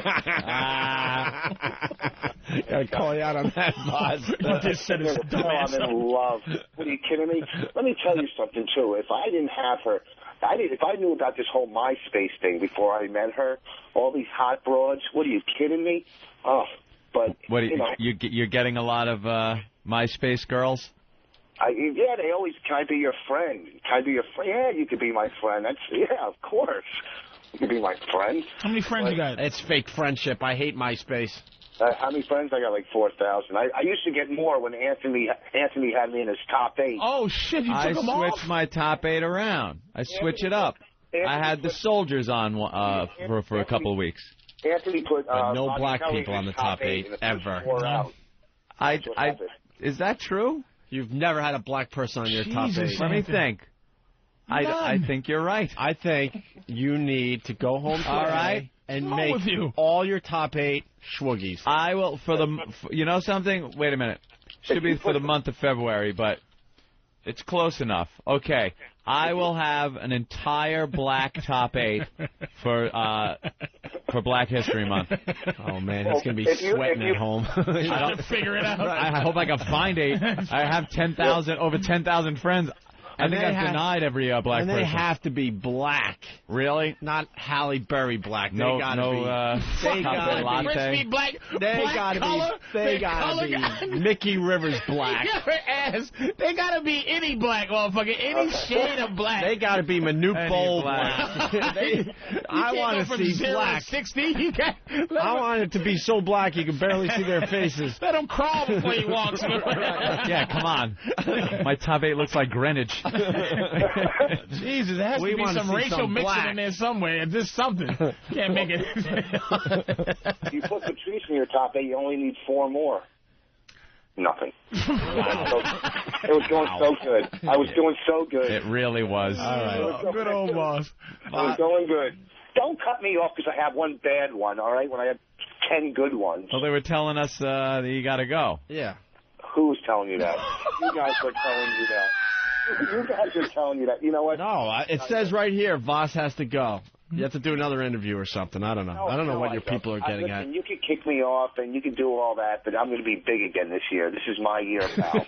Your year? You know what? Yeah, I got things fucking cooking. And Last Comic Standing is back again, too, Voss. You know that. Yeah, I know. I heard. Voss, what do you have cooking? We should get that out of the way. I'm not going Oh, he is pissed right now. He is pissed. Staring into his phone. Stupid Opie. Bastard. Oh, good old Voss. Kevin from Connecticut. Hey, Anthony, what's in cigarettes? Nicotine. Hey, Anthony, what's in cigarettes? Kevin wants to know from Connecticut. Okay, that was a character I was doing. It was 1940s guy. Excuses? God, I feel it. It was this guy. No tar or nicotine here in Lucky Strike cigarettes. The cigarettes that won the war for America. See, he's not racist because he does it in character. Because he does it in character. What a tricky asshole. I do it in character. It's low in nicotine and tar, baby. That old gag brought back one more time. By the way, everyone is raving about your History Channel read. Can we get that isolated, or do you have that before we go to break? They want you to do it in your 1940s voice? Yeah, the 40s voice. Apparently, there's one for Air America, too, that airs on the platform. That I did the whole thing in the old 40 guy voice. Yeah, well, you know what? We'll find that and we'll play when we get back from break. All right. It wasn't. I know, E-Rock, he's got it. E-Rock? What a... Why do you upset Opie like this? I know he's got it. I know Dirk is good and he's going to find it. God. It was my way of just maybe making people go, I want to hear that. So instead of going to the 80s channel, I'll give these guys another 20 minutes or so. I bring nothing to the table. Exactly. That's right, E-Rock. With that, Patrice O'Neill in studio, and we'll continue.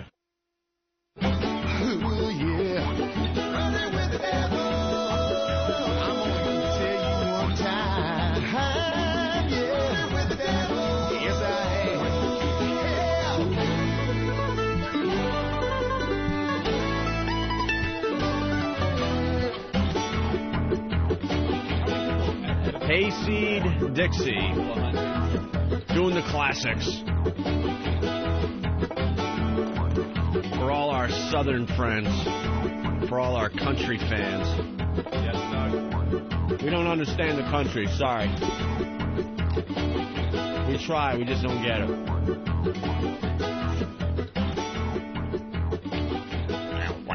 There's like hardcore country fans that listen to this program.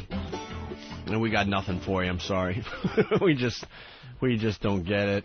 We don't understand it. I used to. I'm tired of your fucking city slickers and your whole I couldn't tell you the top country song in America. I couldn't even get one of them.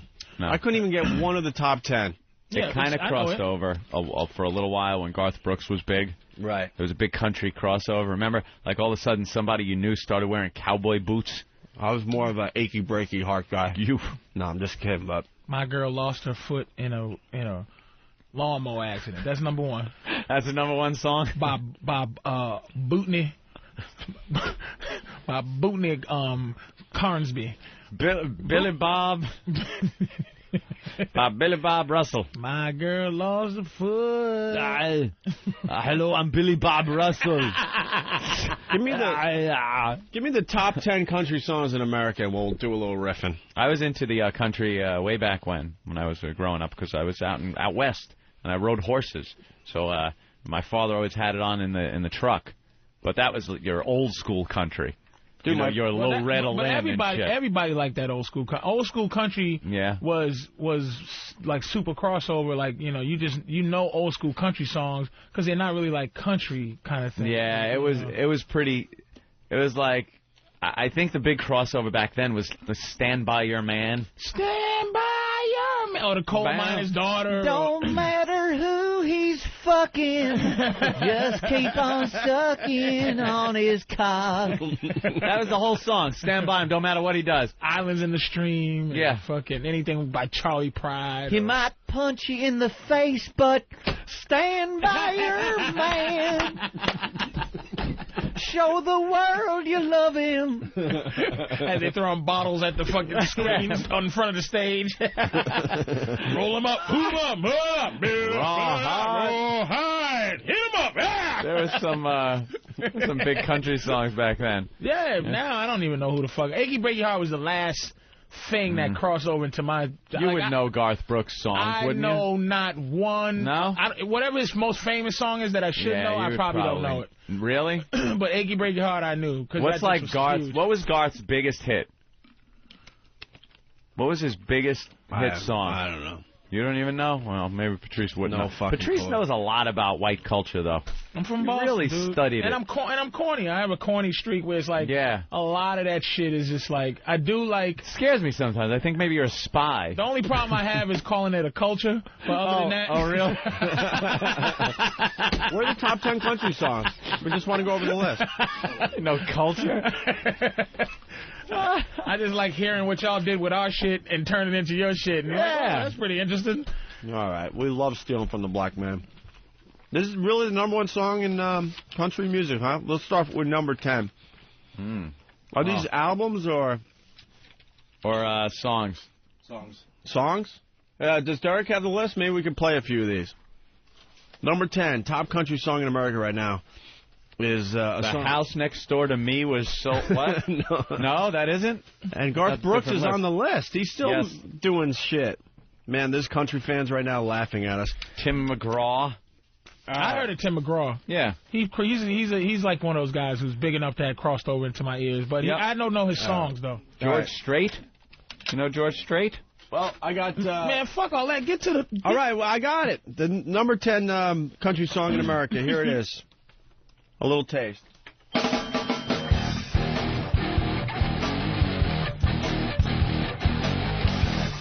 Yeah, that's not it.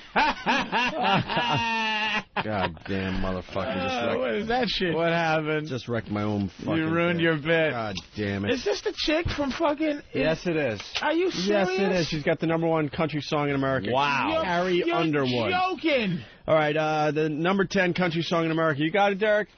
Oh, it's awful.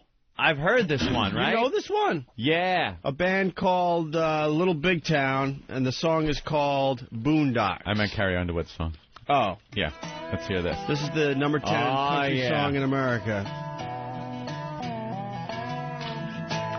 Wow. Let's hear it, boys. This is good cousin fucking music.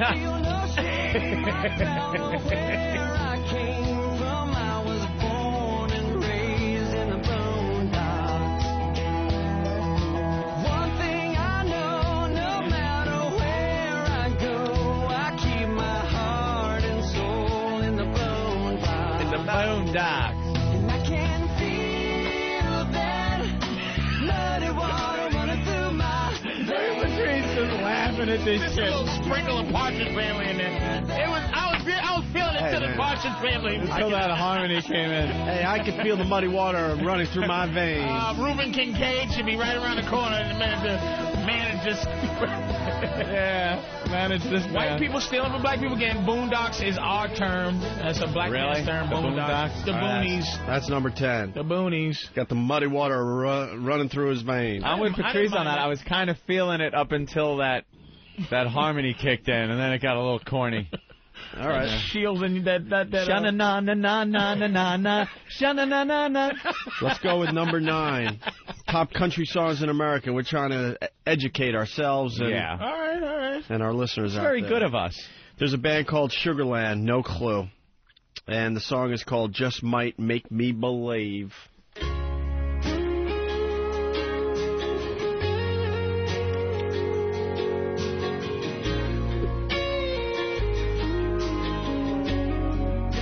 For the heartstrings. Yeah. I got miles of trouble spreading far and wide. Bills on the table getting higher and higher. There's always a problem. They just keep on coming. There ain't no end in sight. That's what bills do. No end in sight. I'm just She might have to sell her body soon. She's holding on. Someone who loves me more than words can say. Oh, boy. And I'm thankful for that each and every day. But it can't pay the fucking bills. He loves you because you have a tight snatch. That's about it. There's no other reason to love you, baby. Who are you kidding? Still it's hard to find faith. Here it comes. But if you can look in my What's the definitive thing that makes this genre what it is? Like, what is the thing that makes this country music? What is that thing? You know how rap is like, it's obvious. hip hop is like, a good downbeat and a rap, whatever. But what's the definitive? A relatable story. But no, it's all about related. It's a sound. What's the sound like? Is it that draw? Steel guitar is important. Some kind of like. No, I think it comes plotting beat. I think it's all about the lyrics and the story first. But you could put these lyrics to because this doesn't sound like a country song. Yeah, but it is. It does. You can hear country. You can just hear it. It's not like a pop. Listen to the background. Listen to background music.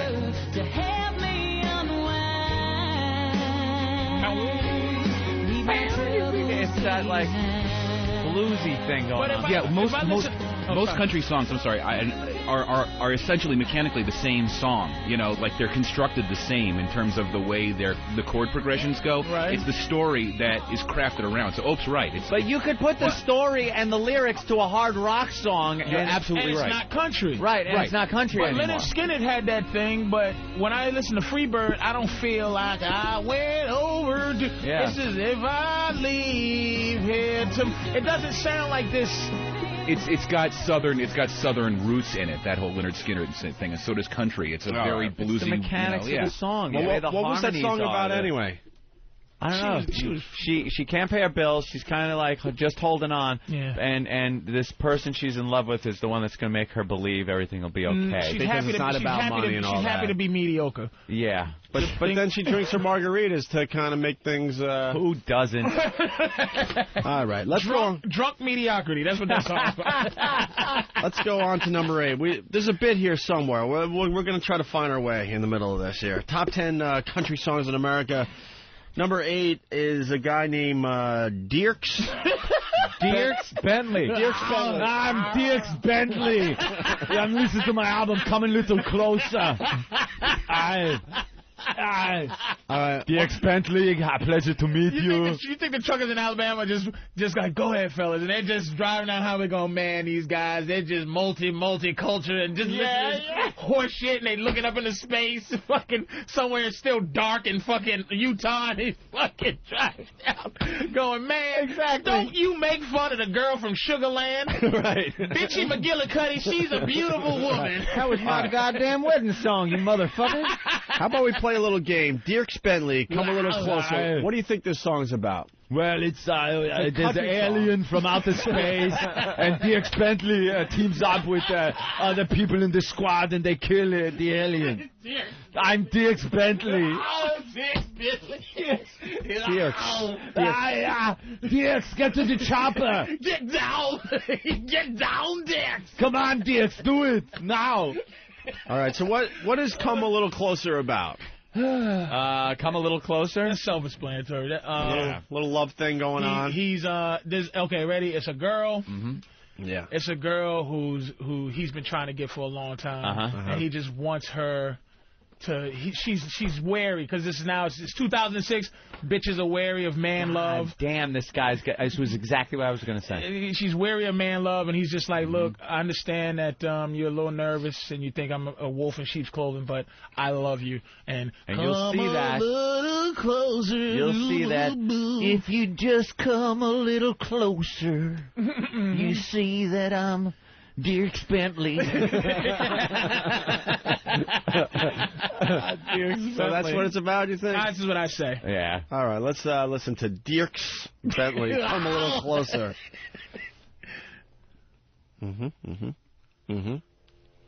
Oh, it's Pink Floyd. Welcome to Machine.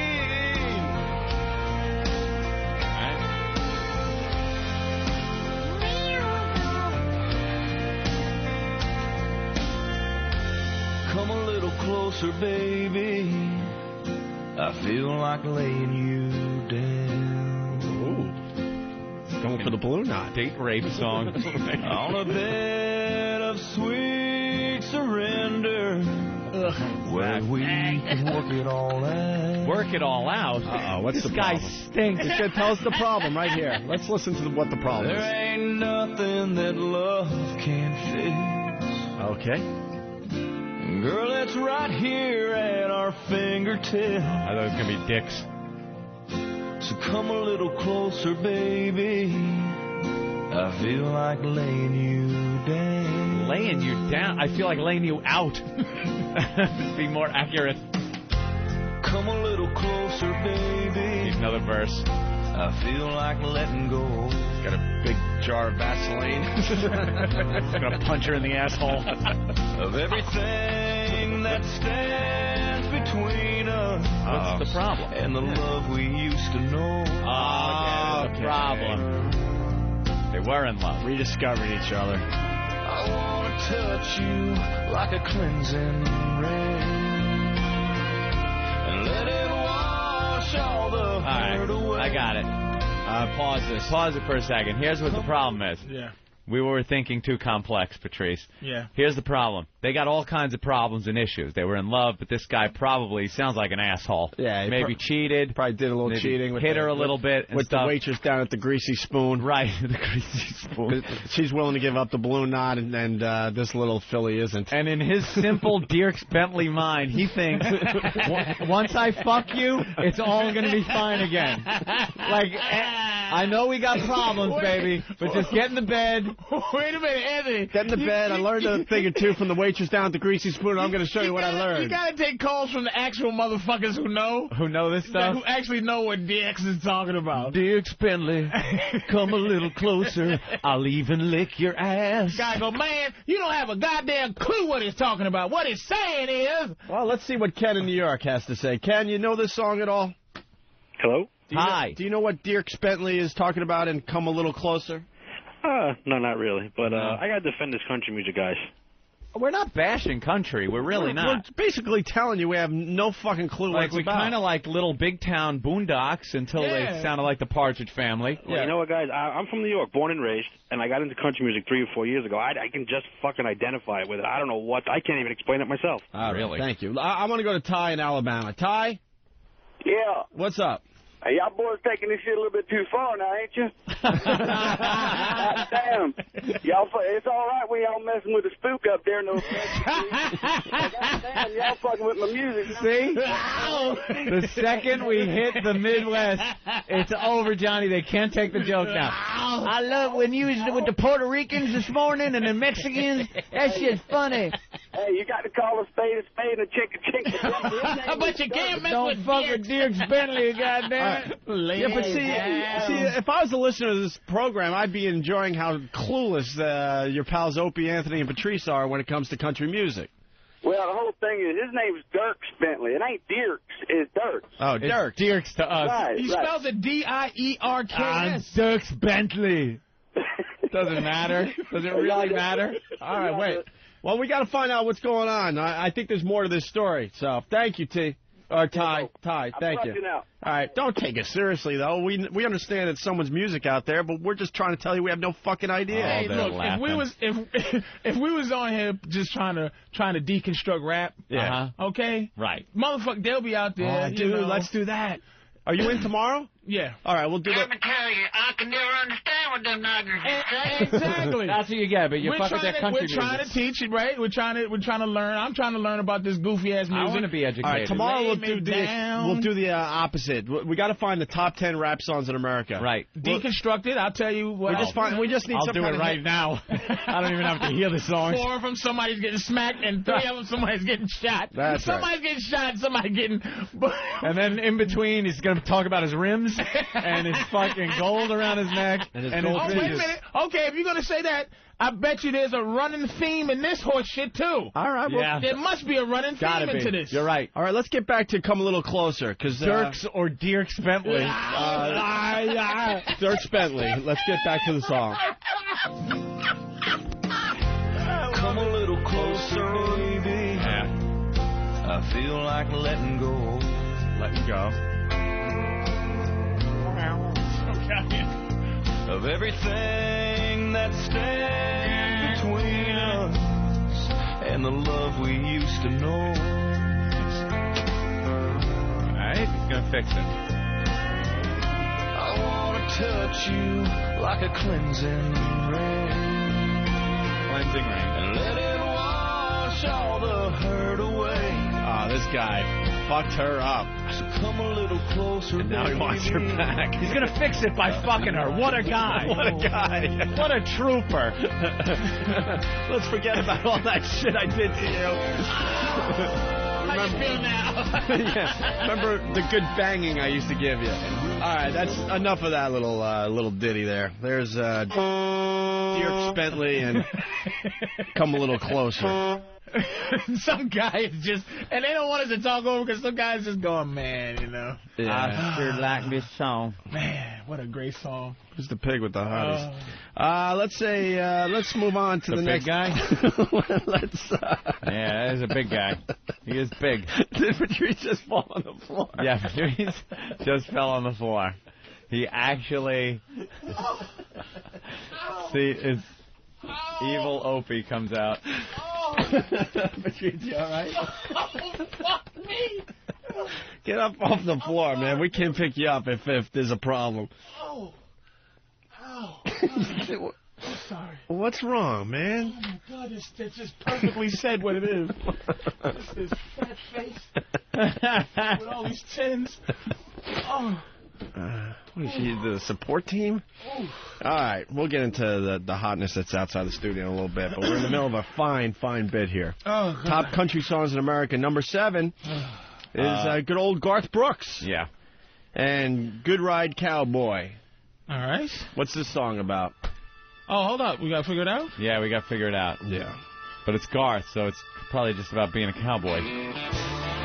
Just having a good time. Yeah, good time, fun.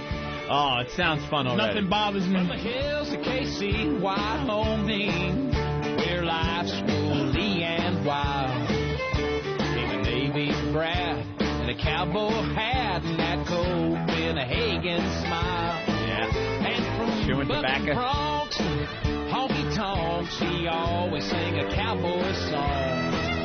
We were much too young, having too much fun, as we all sang along. We sang Life's a Highway, there's only one way you're gonna get through. When she starts to twist, be more like Chris, pull your hat down tight, and just do it when that whistle blows and the crowd explodes, and them pick up in her I don't get it. Yeah, that's one of those things they do their variation of the electric slide. What those crackers do? What do they call it? Line dance. Line dance. No, that's a little cracker line dance song there. Where they like lift their boot and give it a tap with their foot, and then all turn and the girls with the skirts and the cowboy skirts boots and those a bunch. horrendous hairdos. Button diddle dee, tickle tickle. Fucking a good time. Make me like this shit. Right. Sell it. Don't just come and go. Oh, watch your mouth there, nigga. That song sounded fun. That's all. Steve knows what that song's about. Steve likes fucking country, huh? I do. That was I think that's a tribute song to the late Chris Ledoux, who died of cancer last year, I believe. Who is he? Chris Ledoux was another singer, and he was a good old cowboy. Yeah, exactly. I'm Chris Ledoux. All right, we're gonna move on because we want to try to get through this here. Number 6. Top country songs in America. You sold out Chris Ledoux. We're trying to educate ourselves here today. Let's. I can't get enough of that shit. Love Arnold. Let's say hi to Tim McGraw. Tim McGraw. My old popular. friend. What's my old friend about? His dog. This could be. Oh, very good. His dog. This could be now. Tim McGraw, son of Tug McGraw. Right. Tug died. I guess they hadn't known each other for a long time. This could be a father about tribute his dad. About his dad. My old friend. I say it's about an inanimate object. It's not a human. It's either a truck. Yeah. His favorite truck. His fucking dog. Yeah. Maybe his. I don't know Tug. I don't know Tim that well. I would say his gun or something, but probably not his gun. Not his gun. But something like a truck. His old friend that never lets him down. Yeah. And it's never a human being that never lets you down. All right. It's always something else that humans let you down, but not your fucking. Not your old Ford, something, the old Chevy, your old thing with the thing and over there. So you're saying some type of machine thing. Opus saying his old hound dog, and I'm saying it's going to be maybe dear old dad. It has nothing to do with a woman, right? No woman. No woman in this one. All right. Tim McGraw, my old friend. Let's take a listen. A little up tempo.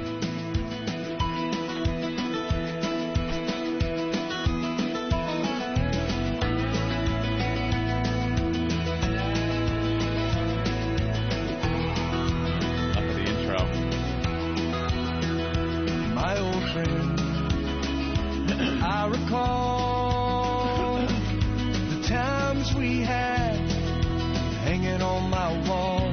I wouldn't trade. Maybe it's just about his old friend. Them for gold. Let's see. They laugh and they cry me.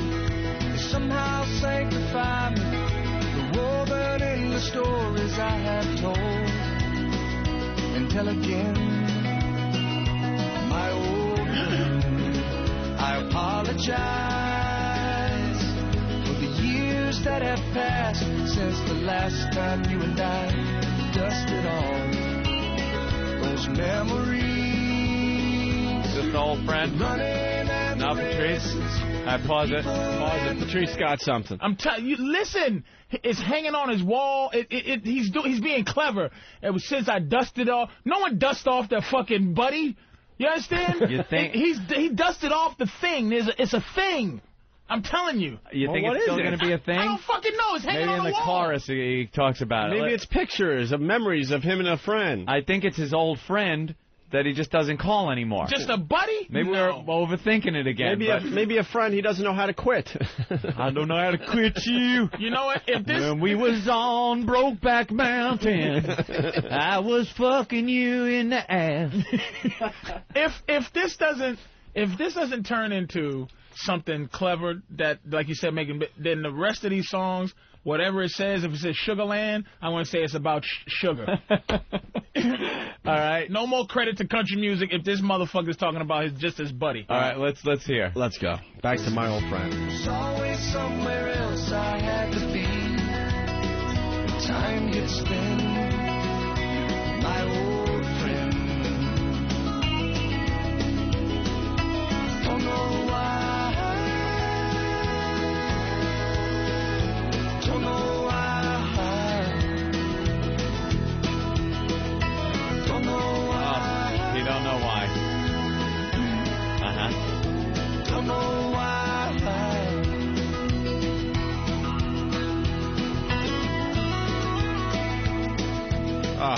Someone's saying it's a deer head on its wall. Done. That's Done with it? that. Who cares? It didn't even say what. I think it's about the fact that Tim used to have some fine friends, and then he became this huge country superstar, and he kind of didn't forget about his friends, but didn't have time for his friends because he was too busy traveling America, becoming this huge country star, and realized, oh my God, my old He would never write a song dedicated to some guys that he left because he got famous. Could be. I don't know. Jesus, he didn't say anything. It was vague. Yeah. Yeah. And if that was to his old friends, they're so vague, they wouldn't sit there and go, Tim remembered me. It's like, who the fuck is he talking about? Right. What? All right, let's go to number 5. Top country songs in America. Brad Paisley featuring Dolly Parton. Holy shit. Brad Paisley. Hello, I'm Brad Paisley. Pleasure to meet you. Arnold, what is this song about? This is called When I Get Where I'm Going, I'm Going to Kill Something. Featuring Dolly Parton. Really? Dolly Parton's in this one? Yeah, When I Get Where I'm Going. What's this about? When I get where I'm going. Is it a physical trip, or is it something that's going on? I'm going to keep it simple. It's a spiritual trip. He's on, right? I still give it credit. Come on, country Guy's music. a trucker, and he's hauling something, and when he gets where he's going, I'm going to get paid and buy some beer. I'm on Route 66, headed to Route 82. That's where I'm going. And when I get there, I get paid. I get paid.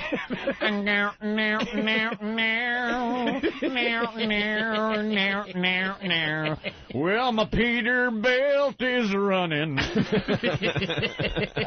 When I get where I'm going. When I get where I'm going. All right. It's a spiritual journey he's on, I'm thinking. I'll say spiritual. Spiritual?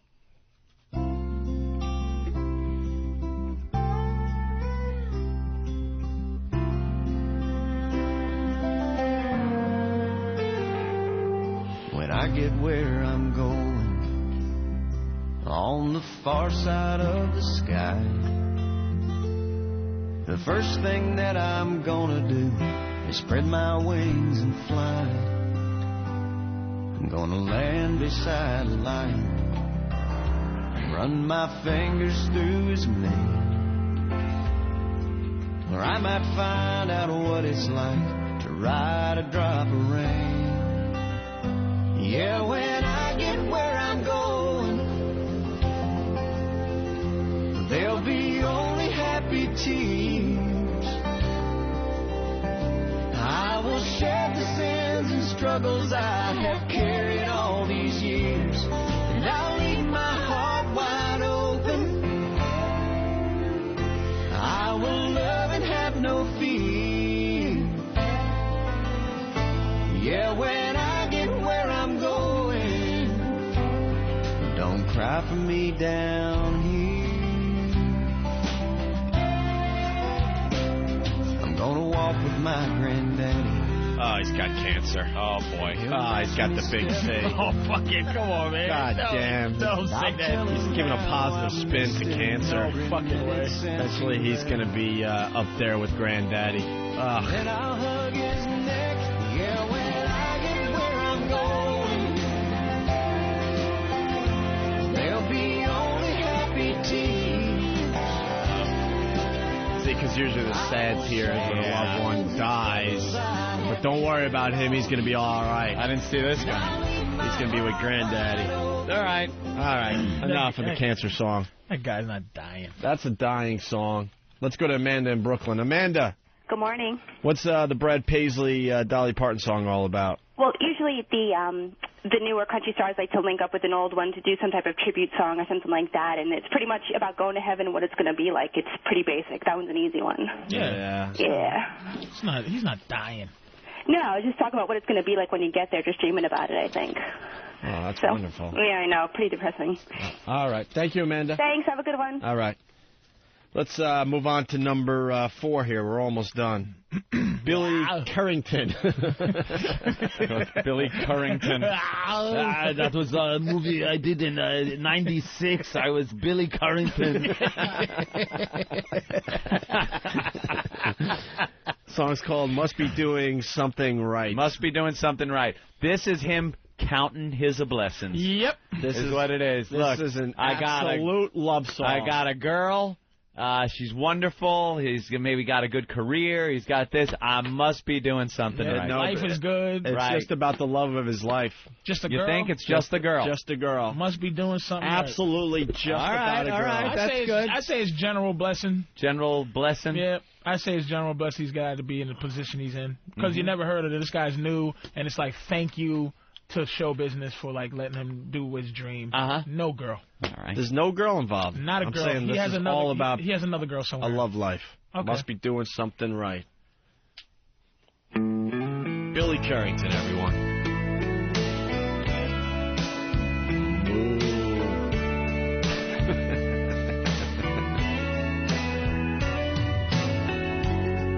A woman is a mystery. Man just can't understand. Sometimes all it takes to please her is a touch of your hand. Yeah, the back of it. And other times you gotta take it slow and hold her all night long. Heaven knows there's so many ways a man can go wrong. Here it comes. No. Must be doing something right. I just heard you sigh. You leaned into my kiss and closed those deep blue need you eyes. Don't know what I did. All This is really bad stuff. I told you it was all about a girl. Yeah, you're right. It's all about a girl. He figured out. That guy It's, can sing too. This guy. It's like this guy he figured it out. Smooth voice. He figured out it's not all about the fucking. He figured out it's the little things you do. Yeah, rub The it. little things. The little hand holding and the little kisses on the neck. You know. Rub the clit in a counterclockwise motion. It's about the little things. Right. Little spit on the tip and just rub it slow so it doesn't fucking scratch. Clip your fingernails. I think he's talking about. I clipped my fingernails just the other day. When I touch your vulva, I make sure my hands are clean. I touch your vulva with clean hands. I touch your vulva with clean hands. Well, I've been at the coal mine all day, and my nails was a little dirty today. I took the brush and cleaned them out real well. Now I'm touching your vulva tonight with clean hands. What a duet with Dolly Parton. Touching your vulva tonight. You'll be touching my vulva tonight. Everybody. You want to do a duet? I'll be Dolly Parton touching my vulva tonight. I'll be touching your vulva tonight with clean hands. You'll be touching your vulva tonight. And here come the lighters. The lighters are out. Everyone's swaying back and forth in concert. With clean hands.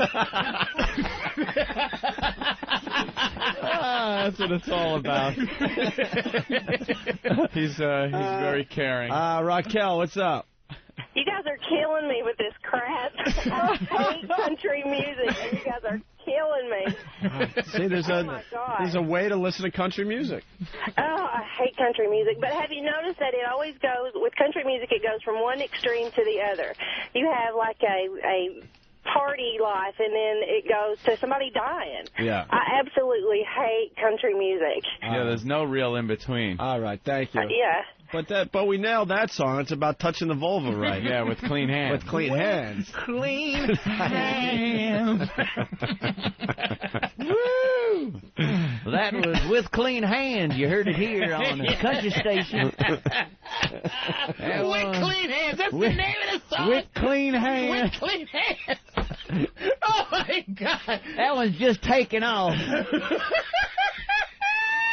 What do you think this is about? Oh, well, I don't know. Maybe it's about, guy who was, he killed somebody and now he's trying to, refine himself. He's washing his hands of all the bullshit he's ever done. He was bad and now he's cleaning his hands and his soul of the... Nope. He's touching her vulva with clean hands. With clean hands. I got a song for Grey Wolf to record. He been touching my vulva tonight. Croc. We told you we'd find our way around this bit. Don't worry about it. Croc, what's up? All right. We lost Croc? I don't know. Something's a little weird with the phones today. We lost Croc. All right, the next country song, top country songs in America. Number 3 is Trace Atkins. My buddy on the chopper last mission was Trace Atkins. I'm Billy Currington. Pleasure to meet you, Trace Atkins. We're to drop into the drop zone at midnight. Me and Trace Atkins will take the left side. And I want DX Bentley to outflank the enemy. Don't forget about Brad Paisley. Well, Brad Paisley is my right-hand man. You will put on the big gun. Holy shit. Well, Trace Atkins has a song. It's number 3 in the country as far as country songs go. It's Honky Tonk Badunkadonk. Oh, my God. Wow, they've incorporated some urban language. Badunkadonk. Why not? Honky Tonk Badunkadonk. And I know it's sarcastic. It's got to be. It's a sarcastic fucking shot at rap like that. Right. But now, real badunkadunk is honky tonk. Here in hula, fucking Minnesota, wherever the fuck I'm from. It's going to be very upbeat. Yeah. Well, the colored folk came up with this word, but we're stealing it now. It's a honky-tonk badunkadonk. Honky-tonk badunkadonk. It's honky-tonk. That's what I said. It's a honky-tonk badunkadonk. And we're donking on a woman here. The song's gonna show that it ain't cool with the colored folk no more. Well, shit. Here it is. Trace Atkins, Honky Tonk Badunkadonk. I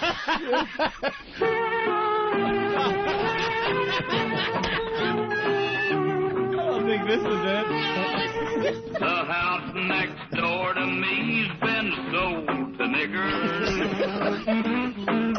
They claim to be wild Indians from the plains. Oh, but they ain't shucking me, they're colored people. Black people are claiming to be Indians. Boys and niggers, our new game. God damn. Wow. That was the latest from Trace Atkins. With a bullet. Well, that was number 1 with a bullet. And you know one with a noose. Bullet. Number 1 with a noose. All right, well, let's play the real Trace Atkins, Honky Tonk Badunkadonk. Yeah, it's going to be very upbeat. Uh-oh. Come on, Turn it up some. Yeah. Turn it up some. Boxing lady. All right, boys. All right, boys. This is her favorite song, you know that, right? So we play it good and loud. She might get up and dance again. Oh, she put her beard down. Here she comes, here she comes. Oh, boy. Left, right, left. It's one of those country dance songs. Yeah, line dancing. Trying to come up with a new fucking dance. Hustlers shooting 8 ball, throwing darts at the wall, feeling damn near 10 feet tall. Here she comes, Lord help us all. OTW's girlfriend done slapped him out his chair. Poor old boy, it ain't his fault. It's so hard not to stare at that honky-tonk, badunkadonk. Oh, yeah! He's got a ghetto ass. Got it going on like Donkey Kong. And ooh, shut my mouth, slap your grandma. There ought to be a law, get the sheriff on the phone. Lord have mercy, how she even gets them bridges on? That honky-tonk, badunkadonk. Yeah. kind of like this one. Got to call the sheriff. Her ass is so hot. Did you hear that? All the cops on her ass. God, this is no crime in that town. Starting all kinds of trouble at the local gin mill down there. She comes in, the guys are getting slapped by the girls, but they got to look at that ass. All right, here we go. One more to the hook. Everybody. Oh, I'm seeing the line dancing to this shit. And they add the white girls add a little shake now in their line. Yeah. That one little badunkadunk turn. They got to show that ass. I guarantee the dance is all about some kind of ass shake. Oh, yeah, it's a new line dance going on somewhere. All right, the honky-tonk badunk-gonk-gonk. We're almost done here. Number 2, hot country songs, the top country songs in America. Good old George Strait. She let herself go. This could go a lot of ways. Oh, my God. All right, what does she let herself go on? That bitch used to be hot. That's the comeback song for Honky Tonk Honky Tonk Donk. My girl used to have one of those things that Tracy was talking about, but this bitch is fat and stick now, and I'm gonna take her out back and hit her with a pipe. She took for granted her honky tonk badunk. She figured she could eat a few Twinkies and nothing was going to happen to her badunkadunk. But she let herself go. How is he going to make this positive? Yeah. Oh, my God. You know they're going to turn it around. All country songs end positively. I made her sleep in the yard in one of those big tires I got back there. So how does this song go? She let herself go. They met. She was all hot. And a few years go by, and she just let herself go. Absolutely not. And is this George Strait going to say something like, and that's okay? Absolutely not. No. She let herself go. She fell in love with him. You're thinking. I know. You're thinking. I refuse to believe these country motherfuckers will not, do some clever wordplay where there's no way he's talking about how his fucking girl got fat. She used to weigh 115, now she's 275. She let herself go, bounce down, but she let herself go. She's as big as a truck. I don't want to fuck, cause she let herself go. Down. She let herself go. Even when I wash my hands, I don't want to touch her vulva. Cause it's dirty. She got a dirty vulva. She used to wash her vulva, it's too but dirty she for let my herself hands. go. She's the size of a Volvo. She let herself go. All right, so she obviously let herself go. Is he okay with this? No. He's not okay with this. There's no way a song It's a country about song. him He's being okay with upset this. when his fat woman is okay. There's no fucking He's going to way. say that I'm beauty's sticking to my guns. Because beauty's inside, not outside. A honky tonk badunkadunk could not be the next song underneath. She's a fat bitch. This song is this song. She's a fat bitch, and he's okay with that. That's what this song's about. It can't be. You're saying she finally let herself go and $10. is now into him. I bet $10. Throw your 10 I guarantee down. this is not about a fat bitch. Huh? I guarantee this is not about a fat girl. This is not his girl did not fucking get fat. You can't. I'm gonna tell you what I mean. The third song is Honky Tonk Badunkadunk, right? Right. The people are saying that the second song is George Strait, who is a known motherfucker, is not going to say and have the second leading song in the world. Rappers don't have songs about you fat bitch. This George Strait is Check this hardcore. out, son, and I'm going to tell you I'm not a snitch, but I don't like that fat bitch. You better get out my face, ho, and go to the motherfucking stove and I'm telling let you. herself go. This bitch let herself go, son. You guys now, are you're no so wrong. Fucking way he's talking about a fat girl. This is talking about how beauty's on the inside. I guarantee. All right, let's hear it. Okay. Let's hear it. And it's going to be pathetic when we find out. That's what I'm thinking. And what did you say? I say it's just what it is. She let herself go. This fat bitch bitch. was hot when he met her, and now she's a fat piece of shit. That would isolate the female country fans. Don't though. matter. No, that's what I'm saying. The fatties are buying these records. This is the fatties are buying these records. This is the number 2 country song above Honky Tonk Badunkadunk, which is a shout out to hot these asses fucking, everywhere. These redneck girls with these scrawny booties, right? Okay? They're trying to teach their women. George Strait, who is I've heard of him, so he's a mainstream fucking guy. He's been in the biz for a while, There's George. no way he wrote a song that my bitch I feel is so good fat. about this. All right, let's hear it. This is a bitch that's fat. He don't care. Let's Beauty's hear it. on the inside. Fuck Hit it. that. Go ahead. Uh-oh. Sounding sensitive. Could be in trouble. Yeah, this is no party song, boys. This is not a fat bitch song. This is no party song. Honky tonk, but donky donk. He wondered how she'd take it. Uh-oh. When he said goodbye. Hey, come on. I'm in. You're in so far. Hold on. Do some crying, lose some sleep at night. Come on, this is great. Ditch the bitch. But he had no idea when he hit the road that without him in her life, she'd let herself go. Oh, shit. Let herself go. Singles cruise to Vegas once. She's a hoe. She's a hoe. Fucking everybody. I told you All right. about a fat bitch. All right. Hold on. A week at the spa, came back knocked out pretty. When he said he didn't love her no more, she let herself go. Oh, so she just left. Let herself go out there. But he left. He ditched her, and he might have ditched her for being fat, but he's not saying that. This is an empowering woman song. She let herself go. I don't want that if we bet. I thought I was in. Spent her days raising babies, ironing his pants. All right, iron in the pants. Fuck him. It's a fuck him song that a guy Came writing. home one day from the grocery store and found his note. And without him there to stop her, she let herself go. Let herself go on her first blind date. Had the time of her life with some friends at the lake. Let herself go. Close your mouth, Motherfucker. She's a hoe. There's no way he was writing about a fat bitch. She obviously didn't take the relationship that seriously. That's right. This is the cleverness I was looking for in country music. There you go, Let me George. tell you something, though. I'm feeling from what he's saying that she was a piece of shit. To her husband, maybe, but he never made that clear. And then when he ditched her because she was, he come home, she's ironing the pants, she's got the kids, she fat ass.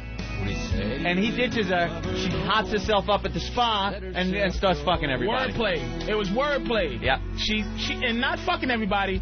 It was like she was a good woman.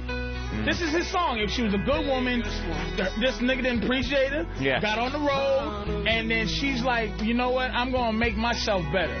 This is an empowering woman. She let herself go.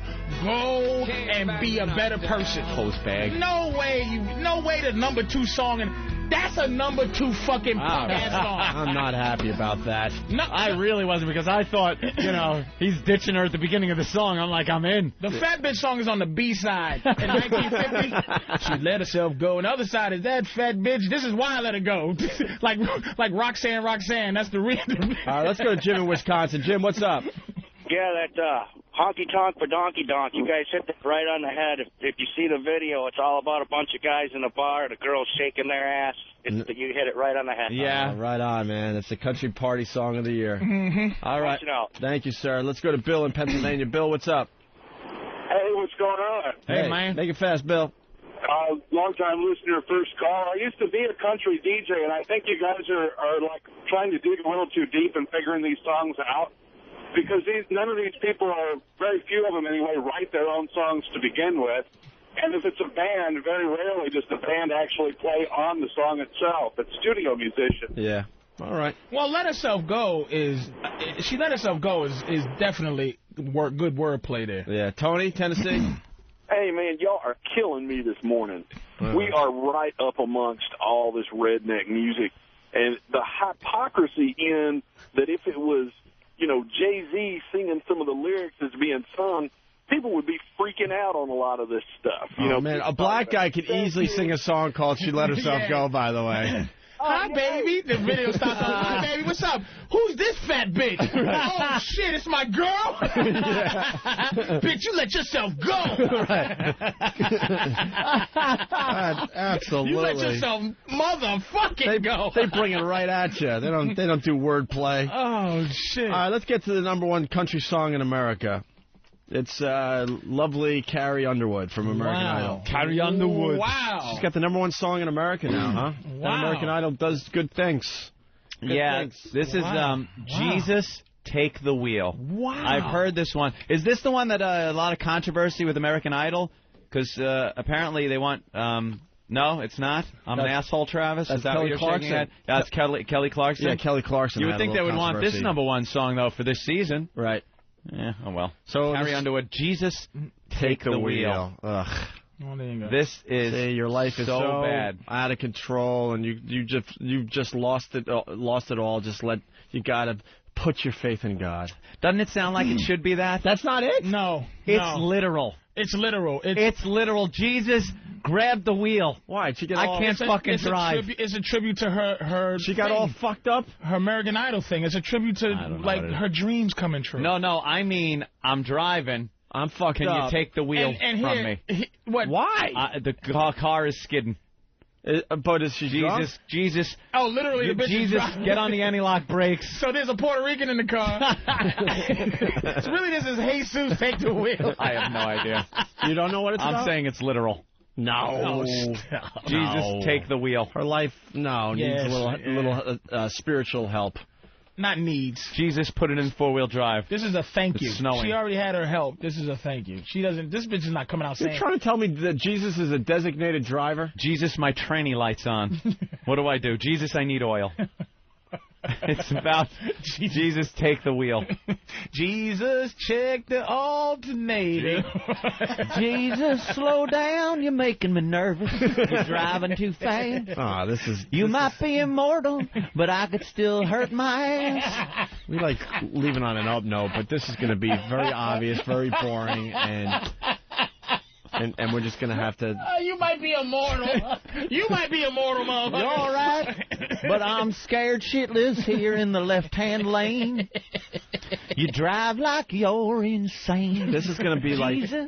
like that dumb poem with the 4 fucking footprints, and then there's 2, and where were you when I really needed you? Well, that's when I was carrying you. That's what this song is all about. So far, what...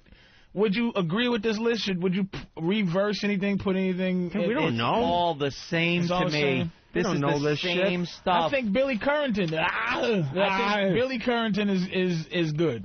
All right, let's go to Carrie Underwood and get this over with. Jesus, take the wheel. #1 country song in America. Oof. Little violin in there. Nice, right? She was driving last Friday on her way to Cincinnati on a snow-white Christmas Eve. Here you go. Going home to see her mama and her daddy with the baby in the back seat. Baby's in the back seat. 50 miles to go and she was running low. It's going to nail this one. Here we go. She's giving false hope to people. It's been long. She had a lot on her mind and she didn't pay attention. She was going way too fast. Too fast.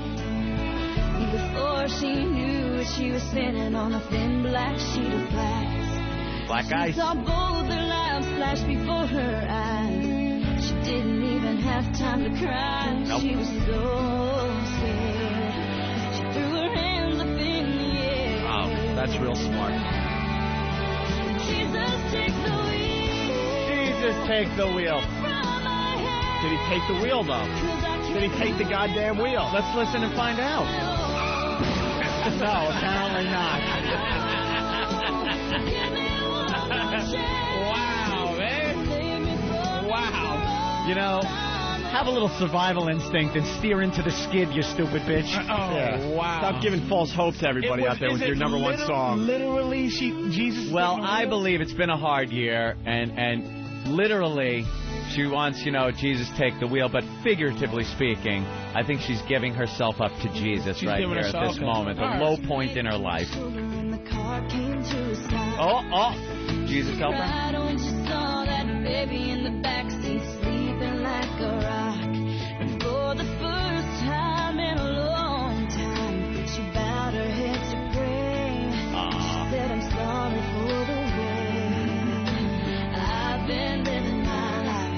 This is the bitch that from the last song. The husband left. She's out whoring. See, now she's not skidding anymore, but she's still saying. She has just surrendered her life to Jesus. And as far as her life goes, does that work out? No, that didn't work out either. It sounds like it worked out. It's a shame. Did she die in this song? No. Oh, she made it. She believes in her faith, and look, it did her well. She sounds good, though. I think she should. She can sing. I think she should pray to Goodyear Tire, because that seemed to be what saved her in that situation.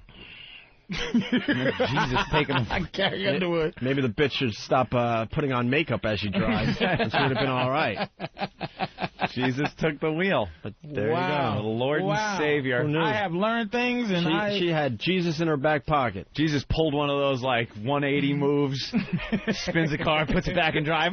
He jumped out the window, did a roll. Oh, it's great. Jumped over the drawbridge. Driving like it's the Italian job through the sewers. Jesus can drive. Jesus can listen to saves. Yeah, this see when it clicks. He's a safe cracker. This worked out very well. So the listeners got to remind us to bring this bit back when it's a whole bunch of brand new songs, because these songs will stay in that list for a long time. So maybe a couple months down the road. Where was Jesus when Dale Earnhardt was driving? Holy shit! Where the hell was Jesus then? Jesus, take the wheel. Nope. Sorry, pal. Nope. I'm too busy saving some other bitch that can't drive on a light sheet of ice. Sorry, there, number 3. A lot of people are saying, Jesus, take the wheel. Yeah, because Jesus made a joke. She said, take the wheel. He goes, you want me to come and shoot her? Yeah, exactly. Why? Jesus, take the wheel. No, I'm busy here. I had a little joke. Oh, my God. That was good. Well, there was a couple of songs there that I can get into. Yeah. Oh, the honky tonk badonka. Honky tonk badonka donk. I want to see the video. And little big town with boondocks. Well, she let herself go. Let's be honest too. That's let herself go. Let herself go was good. Evil Trucker from Dallas. Evil Trucker. Hey, what's up, guys? Hey, man. Opie, you fucking know who this is. It's Max. What's up, Evil? What's up, buddy? Hey, I got a question for big baby girl Patrice. Have you ever heard of Cowboy Troy? Everyone's saying to play Cowboy Troy for Patrice. No. Yeah, he's a country rap singer. He's got a song called I Play Chicken with the Trains. Black guy? Yeah. Wow. All right, we got a little piece of that. Hold on the line. Let's listen to this really fast. This is I Play Chicken with the Train, Cowboy Troy.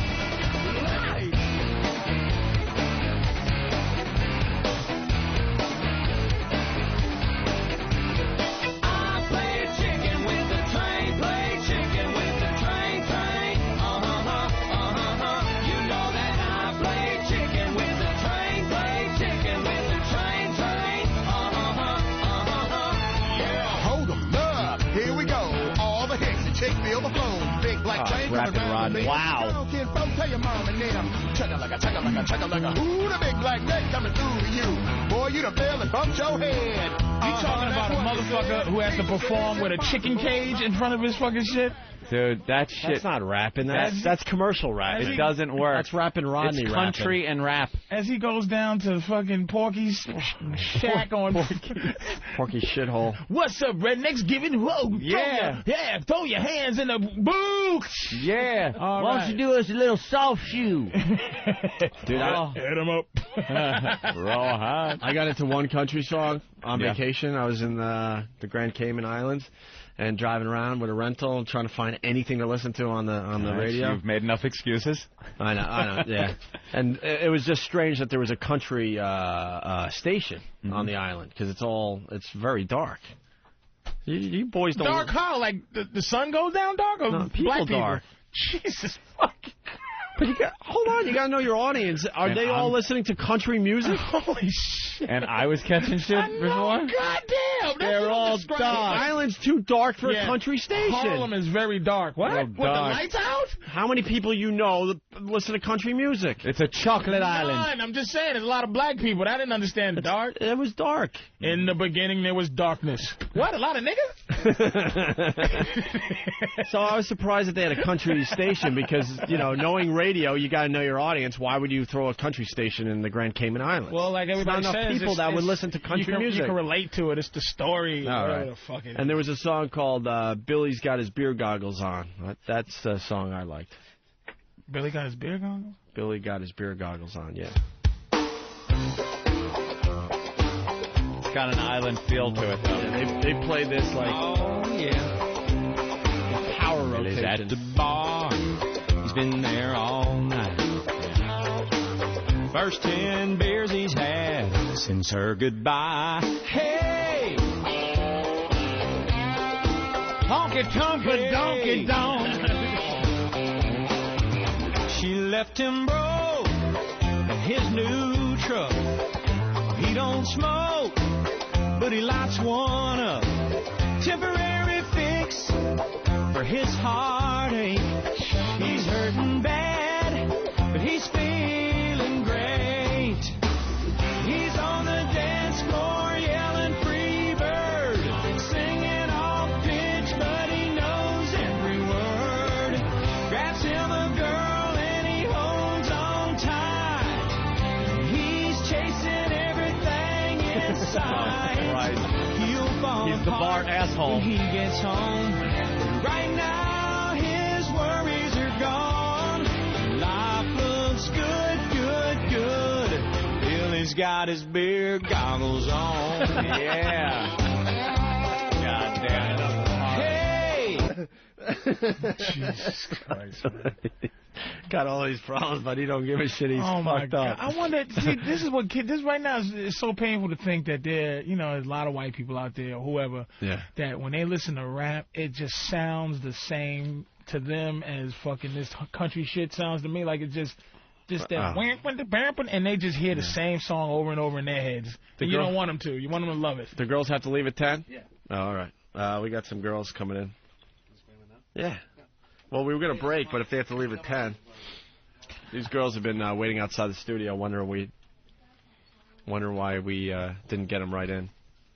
Here. Wait, what? There's a little...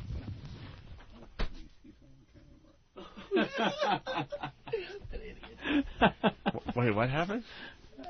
We have a guest. And I just don't think it's in his best interest to maybe be on camera. Why? What guest? Wait, will you let me in on this? Write it down. It's a whole thing that just happened. Hey, girls.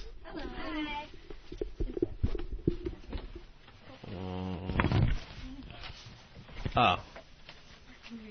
Is that a problem? Like in complete action wear. Oh, really? Yeah. Wow-wee. Hi, ladies. Oh, well. We got girls.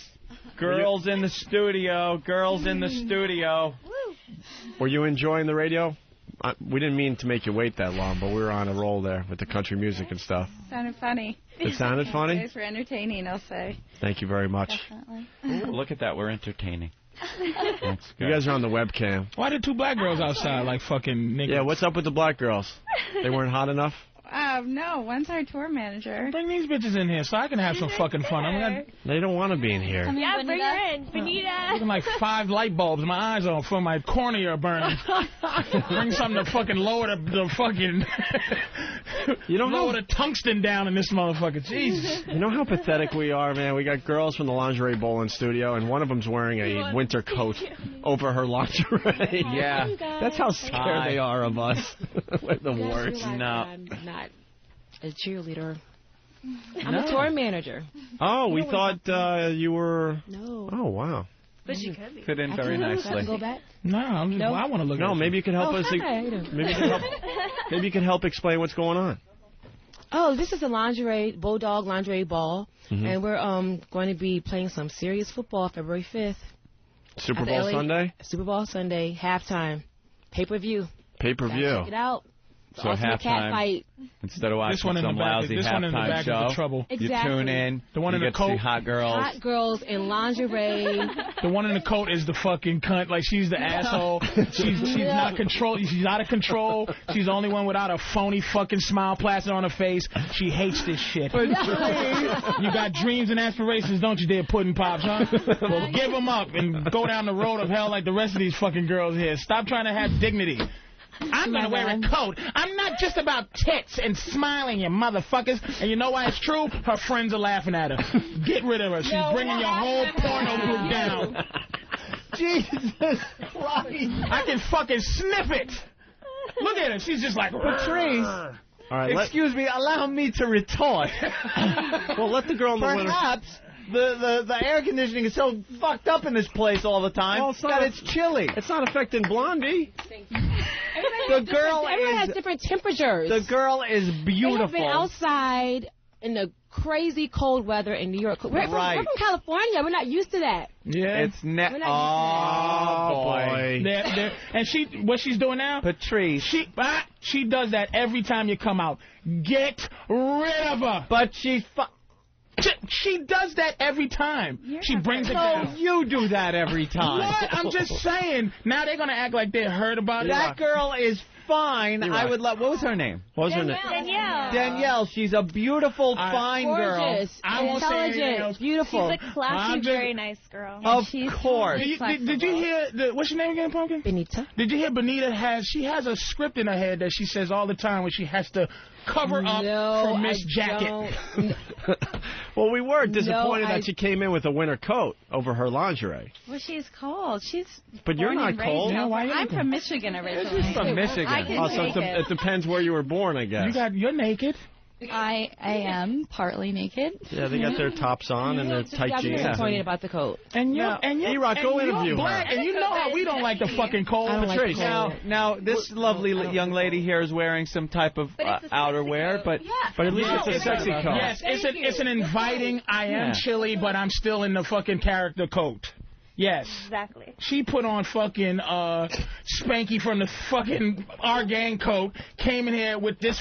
Everybody here, look at this girl. She can't stop smiling. She's a trooper. Put a surgery She's a good smile egg. on. She's a sexy bitch. We call her a good egg. She is, but the one in the back, playing the role. She stood in the you back. are one of the know. most misogynistic, women-hating sons of bitches Let's talk about. I've ever After we talk seen. about the lingerie bowl, let's talk about why you hate women. Wait, Patrice. You hate women. Oh, we know. I'm with Patrice, though. No. You called her out on it. And that's why she left. Because people... If she was being righteous, she wouldn't have left. She'd be like, oh, no. she E-Rock, wouldn't go like talk it. to the girl. You said the C word and not You jumped to conclusions. All right, I forgot. Let me explain something. Wait, we're going to talk to her. Let me explain something to life real quick that people don't know. Cunt is the bitch for black girl. You call a black girl a bitch, it gets the same reaction if you call a white girl a cunt. Now, cunt to a black girl is not that offensive, but cunt to a white girl. All right. Yes, that's the biggest word. That's the A-bomb. I was saying it because I call my girl a cunt sometimes, but Right, she's I don't black, so doubt it doesn't fuck with her like that. So I didn't mean to like make her go because you call me a cunt, but I wanted to let her know that I could smell her vibe and that you came in and you're always playing good cop for her horse shit. No, you're No. absolutely positively wrong. I don't see that at all. E-Rock, Patrice. wait, what happened? I see you as a Hold on. woman-hating man who had to pick on one of these beautiful girls. I like that. Yeah, I see that too. Hold on, we got E-Rock back. Hold on, we got E-Rock back in the studio. might be right, you might be We were right. trying to get her word on this whole thing because you chased her out of the studio. Yeah. E-Rock went outside the studio, and what She's happened? going to come back in. You're going to make it up. I'm not gonna. No, she I'm left. I feel it. I What? feel She left. her- She walked Oh, out. Jesus. She wanted nothing to do with this and walked out. And she wanted nothing to do with it in the fucking first place. Nigga, I know shit like that. She didn't want to come in here. Tell the truth, Benita. Tell the motherfucking truth. Oh, I man. gave her an excuse to Benita- fucking leave. Anita's like, damn, now I got to replace a girl. How am I going to Thank find you a for hot making girl my in 2 job weeks? Oh, my Thank you. No, God. I'm just joking. don't make me look like a complete dick. Someone get a phone and let's talk to this girl. She's running out of the studio now. No, I don't think you're getting a comment. I will say nothing else. I'll sit there and shut my face. Oh, great. Let us pick up the pieces? Now, what I'm saying, I'll defend myself, but I didn't want her to run out. But I'm saying that before she came in here, She didn't. And I could tell, you can't see it. It's not really? Criswell? The great Kreskin? He's like telepathing. Before when she woke up. No. No. The one with the sexy winter coat on, she keeps looking around with like, oops, he caught her on her face. No, but she knows. These girls, you know, regardless. Wait, that one's laughing. You got her. She's on your side. The one in the tiny blue top's on your side, Patrice. The only... I don't know. I'm sorry. Listen, the only tell her I said I'm brunette sorry. you chased I'm her sorry. out. I'm sorry Tell for... her now on the air. I'm sorry for saying cunt to her. I really am. And you're I'm also so sorry for... No, he sees himself as completely right, and he won't apologize for that. Okay, look, I didn't want her to run out. I could be abrasive. Tell her I'm sorry. Tell her I'm sorry. I am sorry. It's a bit much. With all my heart. What do I need to do? What do I need to do for her? Hold on, Patrice. Okay. But she didn't really want to be here, right? No, of course, we're excited. Of course she does. I want to be here. They're plugging the lingerie ball, Bodog lingerie ball. It's going to be great. On a 13-city tour, we're having a ball. 13-city tour, and this is the one place she doesn't want to be, Patrice? Come on. We were totally excited about being here. Yes. She's just a nice person that kind of keeps to herself, and she doesn't run her mouth randomly. This is what... You're obsessed. These girls... You just sounded like a Dodge trying to start. I just don't want to be like... Because it was unfounded. That they have... By the way, if Bodog's listening, Patrice is not a regular member of the Opie and Anthony Show. He is in studio because he's got a gig in Philly he's promoting. Bodog knows we love them. Bodog.net. Listen, Bodog, I apologize. Here's what I apologize for. The C word, as they say. Yeah. Chasing her out. But you know how many people want to check out the lingerie bowl now to see which one you were talking about? To see if she will perform in the lingerie bowl? She absolutely will. Right? Of course. Perform in the lingerie bowl. Of course. She's What committed. She's committed. What does she do? She's a cheerleader. She's a model and a cheerleader. Cheerleader. That's great. And a secret weapon. Really? What's for what? Well, if a team's behind, they can bring her in to, secret weapon. Bring the team ahead. And how do you do that? How do they do that? Just what I said. When the team's behind, they'll bring her in. They'll bring her in, Yeah. and what is she good at? Yeah. What is she? We can't tell you. It's a secret. Yep. It's a secret. Tune in. She was really hot. Yeah, she's beautiful. She is. Oh, wait, are you going to admit that she's beautiful? She was fucking sexy. What do you want? I mean, that wasn't the point. It was attitude. It was one of these things. Is not you are like the a other. big bully. I just came off like a big bully guy. I applaud Patrice, though. People need to come in here and want to have fun. She wasn't in here long enough to even see. She said not one word. Not a word, and this right. Is you. And on her back. Right. And another thing, though, for real, really. Yeah. On her back. Body language. I just people, you were feeling it? Usually I'm a professional at walking people out of comedy shows, and usually if the person that's being walked, if their friends don't walk with them, there's a slight bit You ever of see truth From to Dusk that. Till Dawn? You ever see Quentin Tarantino's character? Yeah. And like when a woman was around him, how he fantasized and like thought he heard her say things and meant things. That's you. You were 2 seconds away from the guy leaving the room, one guy, and you hacking her up into pieces on the bed. No, man. You are a psychopath. No, it's like she was lovely. All right, well, we lost her. Lovely. We got 3 lovely blondes still in the studio. They're all beautiful. Well, hopefully we'll have 3 by the time this ends. And the girl Unless outside. Patrice wants to insult somebody else. I don't want the girl outside. You mean the girl that's out in the street? No, not that bitch. Your sister. That's your sister? No, I said the sister. The sister? What does she do? Sister and sister. She's a part of our PR firm. Oh, I love them. Yeah. I love all of them. She was gorgeous. She'll be the one that gives a full report back to their people, and then we'll It's have all to... about you. Yeah. So you girls are cheerleaders. You guys rock. Do you play? Secret weapons. Do you get out there and knock it around a little bit? What do you play in? Do you play in the same cheerleader uniform? No. No? We were brought out on the field. We're going to play in this and then the little... In that? I see, because you got numbers on your hot little tops. And I'm wearing the cheerleader outfit. And you got the cheerleader outfit on. We're representing both sides. Yes, you are. Very good. See, I found nothing wrong with the other girl, with these girls. Yeah, I thought we could loosen Would have her been up nice, a little bit. I like brunettes. It would have been nice to have a brunette in here. Not that, the blondes aren't beautiful, but he chased the only brunette out of the whole goddamn building. I know. Chased her out of Manhattan. You King Kong motherfucker. You're terrorizing Manhattan. Call me a big black. Call me anything you want. Go ahead. You can go ahead. Go ahead, ladies. Get it out your system. Wait, I still don't know what this lingerie bowl's about. Obviously, there's the hotness factor, but then what? Yeah. It's girls There's playing hot women football playing football. in lingerie. Most importantly, there's cheerleaders. In lingerie. Oh, and they Jenny play McCarthy is football. hosting. Dennis Rodman is the Rodman's our commissioner. The commissioner. There's a Yeah, lot the of commissioner for celebrities this. involved. Yeah. You ever see? It's great. The snap when they hike the ball. Yeah. The girl bends over and very nice. the girl between her But legs like Very that. sexual. Are there going to be any oopsies? Pretty much. Will there be Boobs any? might be There popping are out. oopsies, yes. There are oopsies. Yeah, some hair might See, that's- be pulled. Any record setting for rushing or passing yardage or field goal length? Nothing like that going to be. I doubt we'll see any records broken like that. No. Who's the lady in charge? What's your name? Benita. You need to sell this better. The guys out there need to know that there's going to be oopsies. There's a Who possibility. cares about the football? But all of a sudden, like, this morning. all of a sudden there's. Always possibilities of oopsies. You ever see in pro football where a guy, maybe the shirt gets pulled and the shoulder pad pops out? Yeah. Think that. Think that? Will that happen? Anything can happen. Anything can happen? course. Wardrobe? Oh, Yes, wardrobe. Anything can happen. Yeah? Mm-hmm. Yeah. All right. Writing a letter right now. Are you penning a little note, dear? He's got a good heart. Wait, you're Big making teddy him bear. apologize? Dear Big teddy Dan. bear with a good Dear, heart. what's her name? He can admit when he has made a mistake, Dear and that's what Daniel, he's currently doing. He's I'm writing so a I'm little standing next to him, Sorry. and I'm feeling a great deal of pride. Yeah. So sorry. Where did you get I'm that picture of me? sorry. I've seen him be such a big Calling. teddy bear Yeah, look sweetheart, at that. and I've seen him just be a You- despicable human being. Some people have those extremes. Yeah. And we've He's seen the one guy. extreme, and now we're seeing another. He's the guy. I'm impressed right now. And Keep writing. It's all, yeah. the C word And prejudging you. Boy, You Prejudge, prejudged prejudge. her. I Don't. He's was writing a book. Okay, it's okay. wrong. Oh my God. You know what? Patrice O'Neal. I like that picture. There you go. There you go. All I don't even know right. what to say other than wow. There you go. I'm wowed by you right now. Mm.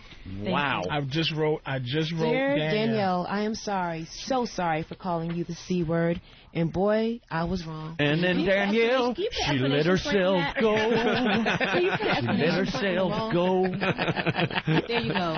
That's all you can do is try to make your wrongs right. Sorry. Okay. Well, Patrice Okay. called her You the guys C word. You guys, thank you so much for having us Real on your show. upset. You guys have any more questions? How many hotties on either side? Yeah. Standard football rules. Yes, sir. All right. It's 7 on 7. 7 on 7. 7 on 7. What about the nails? The girl's going to break the nails? How are they going to I don't- protect their fine nails? I'm looking. You can't go by I'm me. a cheerleader. I'm not playing I'm ball. like, I don't- I have the real thing. So When you're playing contact football, it's not about the nose. You're out there. It's No. about the sport. No, it's doing your about the thing, oops. And this is going to be tackling and tackling, full on yeah. contact. What do you wear on your legs? Is it going to be And knee pads. And like what do you got on under there? I see Little matching shorts. some. Jesus These are like little boy shorts. They are little boy shorts indeed. Uh-huh. Indeed they are. Can we see an oopsie? That's wonderful. Knee pads. Very They're sexy. Like little, All right. All right, girls. yeah. That's wonderful. They got to go? All right. Well, tune in. Thank you, Super guys. Bowl Thanks, guys. Sunday during the halftime show. I want to Pay-per-view. thank the big, huge motherfucker for not coming in here and beating us up for Yes, what Patrice that's said. Corey. That's Corey. He's the assistant tour Wow. manager, and he's great. This big guy? This big guy right here. Yeah, yeah. Corey. All right. All right, ladies. Guys, I'm all right, sorry. so Thank much you for for having us. coming You should be in. this, by the way. We appreciate having you. Thank you. All right. Bye, guys. Sorry we got off on the wrong foot there. Yeah, the wrong foot. The wrong foot. Guys, But you but the know, foot was in bounds, so. Give him a tongue lashing. Give him a tongue lashing. Well, we Bowdog.net, everybody. Go visit we'll be praising him Bowdog.net. as soon as you leave the studio. Give you a tongue Thank you, ladies, and there they go. The girls in the lingerie bowl. I want to get this out of the way right now. I bow to Patrice Are you today. doing that? I absolutely bow to you, my friend. You're doing the slow clap. I bow to you. You saw something and you went for it. I haven't seen that vicious an attack that quickly. He was like, you ever You ever hear about the attacks where someone's standing there and a pit bull who's all happy and wagging its tail just lunges at someone's throat that's in the room? That's what that reminded me of. You can't see it, dude. It's like I'm not like you go to Kreskin thing, but it's like it's just thing you can feel that run through. Yeah. And it's just like you can't feel that comfortable being that just because she did look good, but you can't feel comfortable coming here changing the mood of because you know what? Wow. She was listening to us for an hour, be completely juvenile, and she just was like. So you're saying yucky. You are either the nastiest or the most insightful person I've ever seen. No. You didn't see that? I am so with Patrice on this. I didn't even see it. As soon as she walked in with a winter coat, that was such a sign it wasn't even funny. Like Patrice said, the other girl had kind of a coat on, but it was still sexy and had something to do with the lingerie action. I didn't notice. That girl had a winter coat like she was ready to go down the slope. You know, you could be right, but I didn't even notice And she pretty much had her like arms folded. She did not want to be in that situation. And the reason why we don't have a lot of women on the show lately is because of women just like her, where they're like, they just want to go through the motions.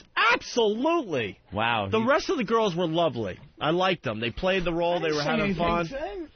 Bye. I didn't say anything to. It's like you can. You're just surprised, Anthony, because he jumped on her so quickly. No, because I didn't notice. Usually we will kind of you know. We would have had to have talked to her a little bit, right. and then we would have been. Dude, we've been in that situation, and you talk to him a little while, and then you go, all right, this chick just ain't into it. But you were like. No, I saw some friggin' brainwaves. No, I saw it too. And what I was thinking to myself, like, here we go again, and I'm going to have to do a little evil Opie. I swear to God. But I thought it was going to be 10 or 15 minutes in where I finally would call her out or something. Evil Opie is Jesus compared to the monster we saw. I understand. That's what made it great. And look at man, I swear to you. It's just you. It's like the comfort zone. Yeah. To bring it down. It's just you know that she needed that. It was a little medicine. It didn't taste right. No. You know she'll feel better later because she won't do that again. Are they gone? Sort of.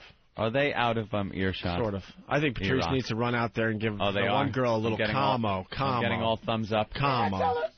What? Oh, okay. The audio's off. Look, let me say this then. Patrice, that was fan-fucking-tastic. Look, someone has to play good cop in order to keep anyone in the room. But, oh, my God, when you unloaded on her, I was laughing my ass off inside. God bless you, Patrice O'Neal. Oh, my God. She just... The girl's name, by the way, was Danielle Gamba. She's got a website, DanielleGamba.com. Gamba. DanielleGamba.com. 20 years old from Minnesota. 20? She's just a baby. She's from Minnesota. Are you sure she's from Minnesota? That Let me see theory the picture. stinks. Let me see the picture. They said because she's from California, she's cold. She moved out to California to go to school to become a makeup artist and also to pursue modeling and dancing. Exotic. She didn't want to do it. Katie also enjoys going to see her favorite bands play and loves to stay at home and watch movies. That's a hell of a thing to throw on your resume. She just didn't want to do it. I know a couple of movies she shouldn't watch. But she left too fast. She left. Right. She just left. Well, we love Bodog.net. Thanks for getting us involved in the lingerie bowl. No, there was no reflection on Bodog or the lingerie bowl. That was just a personal little observation that Patrice made. And we're going to regroup. We've been talking for an hour and a half straight. Are you kidding me? You know that Howard is hinting that he's not going to do Fridays because there's not enough commercials on his show, that he doesn't have enough material to do 5 days a week. So he's already hinting. That came from him? Yeah, he's already hinting that's the reason why he's going to do only 4 days a week. No, because Letterman does 4 days and he wants to be like Letterman. It was part of his deal to begin with. Part of his deal. It's less work, more money. But he's going to spin it and say that, no, it's because, now that we're not playing 25 minutes of commercials an hour, I'm giving you more radio. So I need to take a day off every week to kind of recharge the batteries. Get out of here. And he only works 9 months a year. 4 days a week, 9 months a year. You made the right choice by getting your XM. Trust me on that. Oh. All right, we're going to take a break. when we get back, something's going to happen. Yeah, there's other stuff to go to. There's plenty of it. We have material. We do? There's 20,000 CDs in front of you. All right, we have stuff to go to. No, we actually do. I'm just fucking with you. We got remixes. We got a great story about a lady that gave birth. She didn't even know she was pregnant. It's an amazing story, actually. See, now I have to prove we do have stuff. And American Idol stuff. There was a couple things worth talking about. Yeah, they do that 2 nights in a row, the American Idol. And that country bit, pulled it out of our asses. I liked it. Just kind of pulled it out of our asses. Some people a little annoyed with the country music because they don't like it or something, but I'm sorry. It's not a part of it. There's a lot of the Midwest that does enjoy it, and the people that even don't enjoy it might have enjoyed our little spin on it. We had to be brave enough to give it a shot, and I think we did okay with that one. Sometimes it's just about learning and crossing cultural lines and calling an attractive girl a cunt and just things like that. Yeah, but that is harsh, bro. Because I say it so free. You know what it's She like? was an 11, It's by like the way. It's like you come here and you're just free. Your mouth is free. Mm-hmm. Well, that's and good. if you go on regular radio, you just go, oh, shit, how do I do this again? Yes. You know? Don't ever lose that. I'll kill you. Patrice, do you realize this also? Do you realize probably when you first came on this very show, and I'm not talking about NEW, I'm talking about our XM show, that she was probably in high school? Like, that was a baby girl. It's just... That was a little baby girl. I don't hate... It's like, I hate...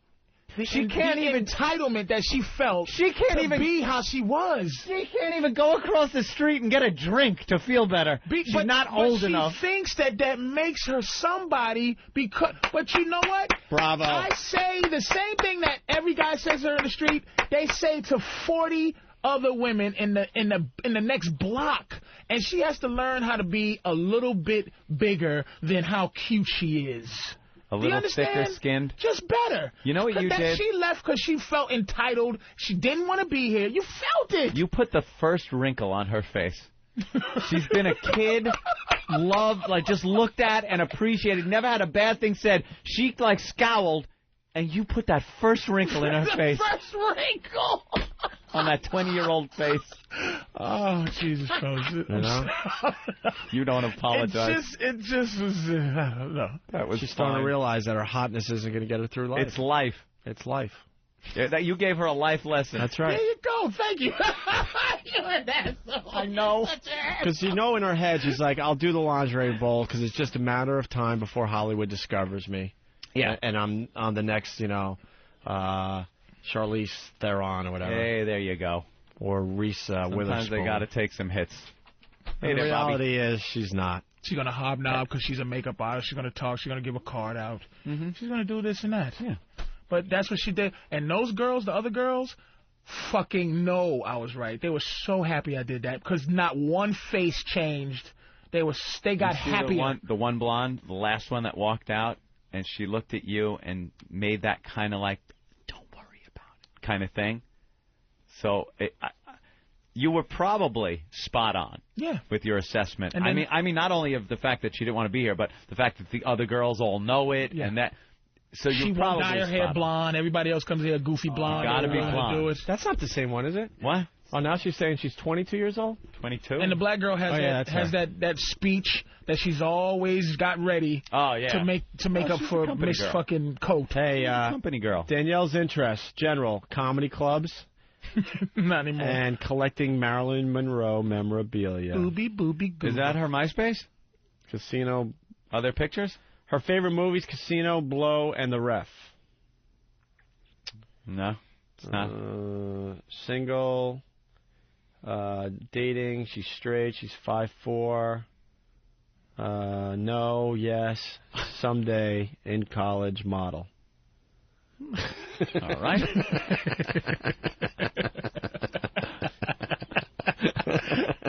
You think Patrice will make her top 8? I don't think so. Oh God! No, she just had it. She does. That was a teeny bit of medicine. She'll be okay. If I ever meet her again, she'll say, "I was the girl that you blah blah blah blah." She'll be very mad. She'll want revenge, and I'll go, "Look, sometimes I do what I do, but don't you feel better?" No one likes medicine. I got to take medicine, and it tastes bad.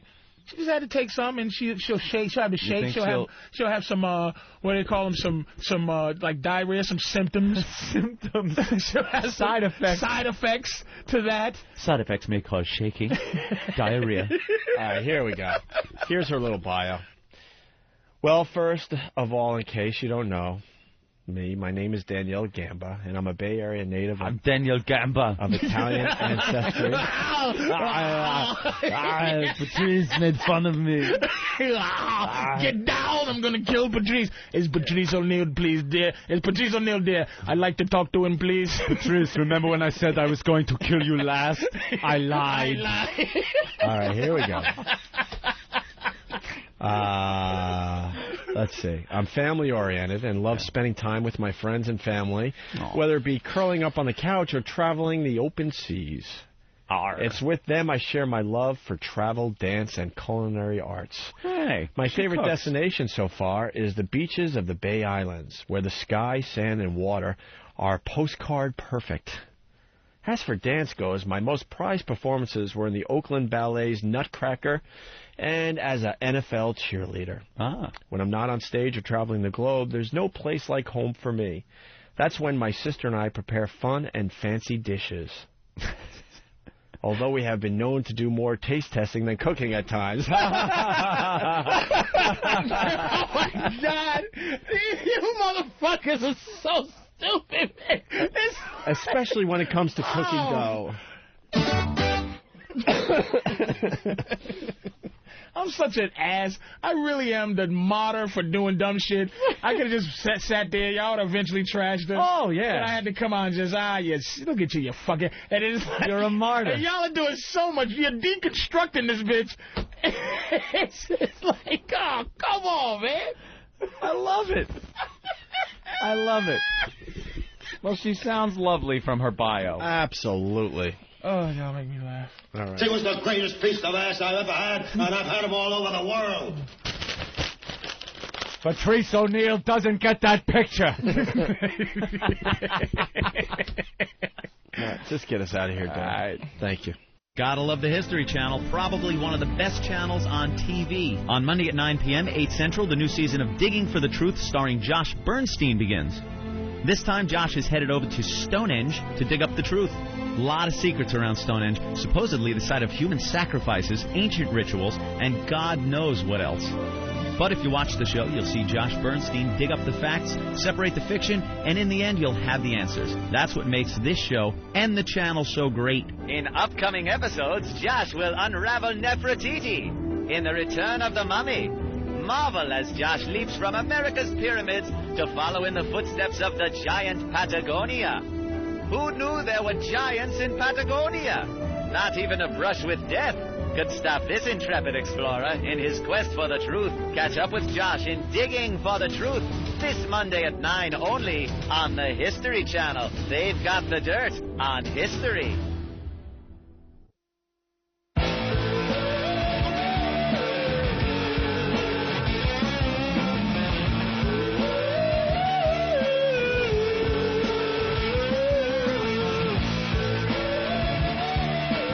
Space Hog in the meantime, I believe.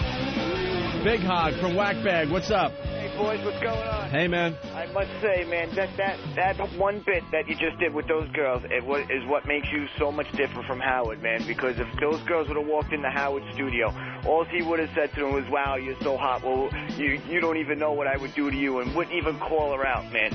You know, you guys are just fucking awesome. That made me fucking cry. Oh, cool, yeah. Hey, Patrice. Yep. Yeah, he had a great opportunity. You thought he was going to compliment you. He did have a good opportunity there because Be honest. you were involved there. You were feeling don't give me this fake shit. Everybody likes to hear a little compliment. Hey, Patrice, man, I got to give you props. That was fantastic. You wanted to hear a little something.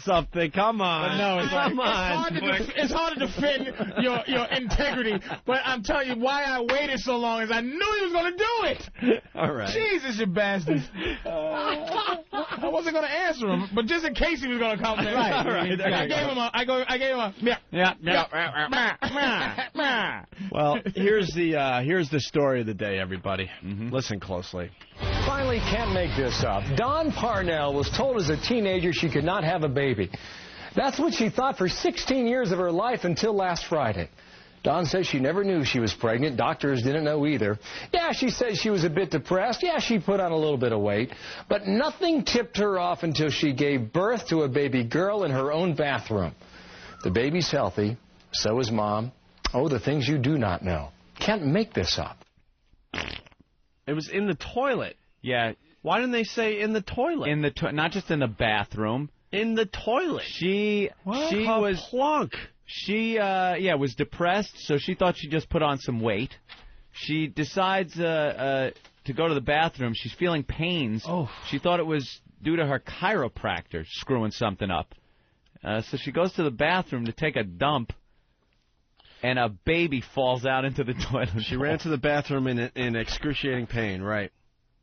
Yeah, you ever have the pains where, you got to go to the bathroom so bad that, like, the back of your thigh muscles feel like they're giving out? Yeah. Like that kind of pain.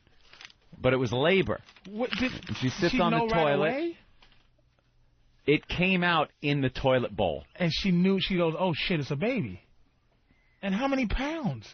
Like a regular baby. And where's the umbilical cord? She stood up. It must have been at that point. Yeah, then you go, oh boy, either I'm really sick, or I just had a baby. She's like, I shit my colon out. Oh my God, like my colon just fell out. I got to give up Taco Bell. That's my New Year's resolution. Oh my God. Heard a lot of crap stories, but I never heard one like this. This is bad. This doesn't even sound right. I refuse to believe that can happen, dude. Yeah, anytime you hear about these girls that are pregnant and don't know it. And how old was she? A little odd. I don't know. Because I'm asking because that just sounds like something somebody would do to cover up something. To go, oh my God, I didn't know, Mommy, I didn't know. If she had been told boyfriend. for the past 16 years that she couldn't have a baby, I'm assuming she's in her 30s. Perhaps. Wait. Give me a break with that. You don't know you have a fucking... I know if I have I know if I'm clogged up for a week, like, oh, shit. At least they took her to the hospital, and they're doing fine. That's what they said. They're doing fine. It's not like she, had it at a prom and threw it in the garbage. Right. Like some teens do. Yeah, but then you got a story to tell your kid when he gets a little older. You think you can handle it? Yeah. How do you tell that? Down, Where was I? Well, I was in a warm bath. All our loved ones were around us. There was a doctor there, and when the time was right, he pulled you from my body. We were one for 9 months, and then he placed you on my breast, and you suckled for the first time. Yeah. I really thought you were a shit. I felt that you were a shit. I went to get rid of you through the normal means of getting rid of shit, sitting on a toilet, and you fell in the water. Kaplunk. And I pissed first, so you fell in my piss water. And I wiped. I just thought it was one of those ones I just had to keep going. Who knew you? You're lucky there wasn't an interesting article in the magazine rack. Hey, or Mom. you'd have drowned. Hey, Mom, what is it, Shitty? Can I get an Xbox 360? Shitty, no. Shit. Sit down. Let me say something to you. I'm tired with this shitty attitude. So is that good or bad? a little shitty. I'm just being myself. Her quick thinking, though, cutting the umbilical cord, she stood up and just slammed the top of the toilet seat down, cutting the cord. All right, we got American Idol audio. We're not going to spend too much time today, obviously. No, it was only an hour last night. And it wasn't as good as the night before. Pretty good. I like... One thing I noticed we don't have many clips of, but I enjoy in the show is the bad singers, the really bad ones. Right. That come in there. Well, we got the I Shot the Sheriff from the day before. Remember we were talking about that, but we didn't have the audio? Yeah, this guy was a cop. He just kept saying, I shot the sheriff. Oh, God. Yeah, they let him go on and on. In case you missed it from American Idol. This guy was a sheriff, too, right? Yeah, he was some cop from Ohio. Who to treat kindly. And that ain't him. Well, that's the cursing girl. Well, we can start with her. White chick curses while singing and freaks out. Remember? She got so nervous. Yeah. She was fucking up her song and then starts cursing. Who to treat kindly and who to enslave. And like a good man, you still fall to the floor.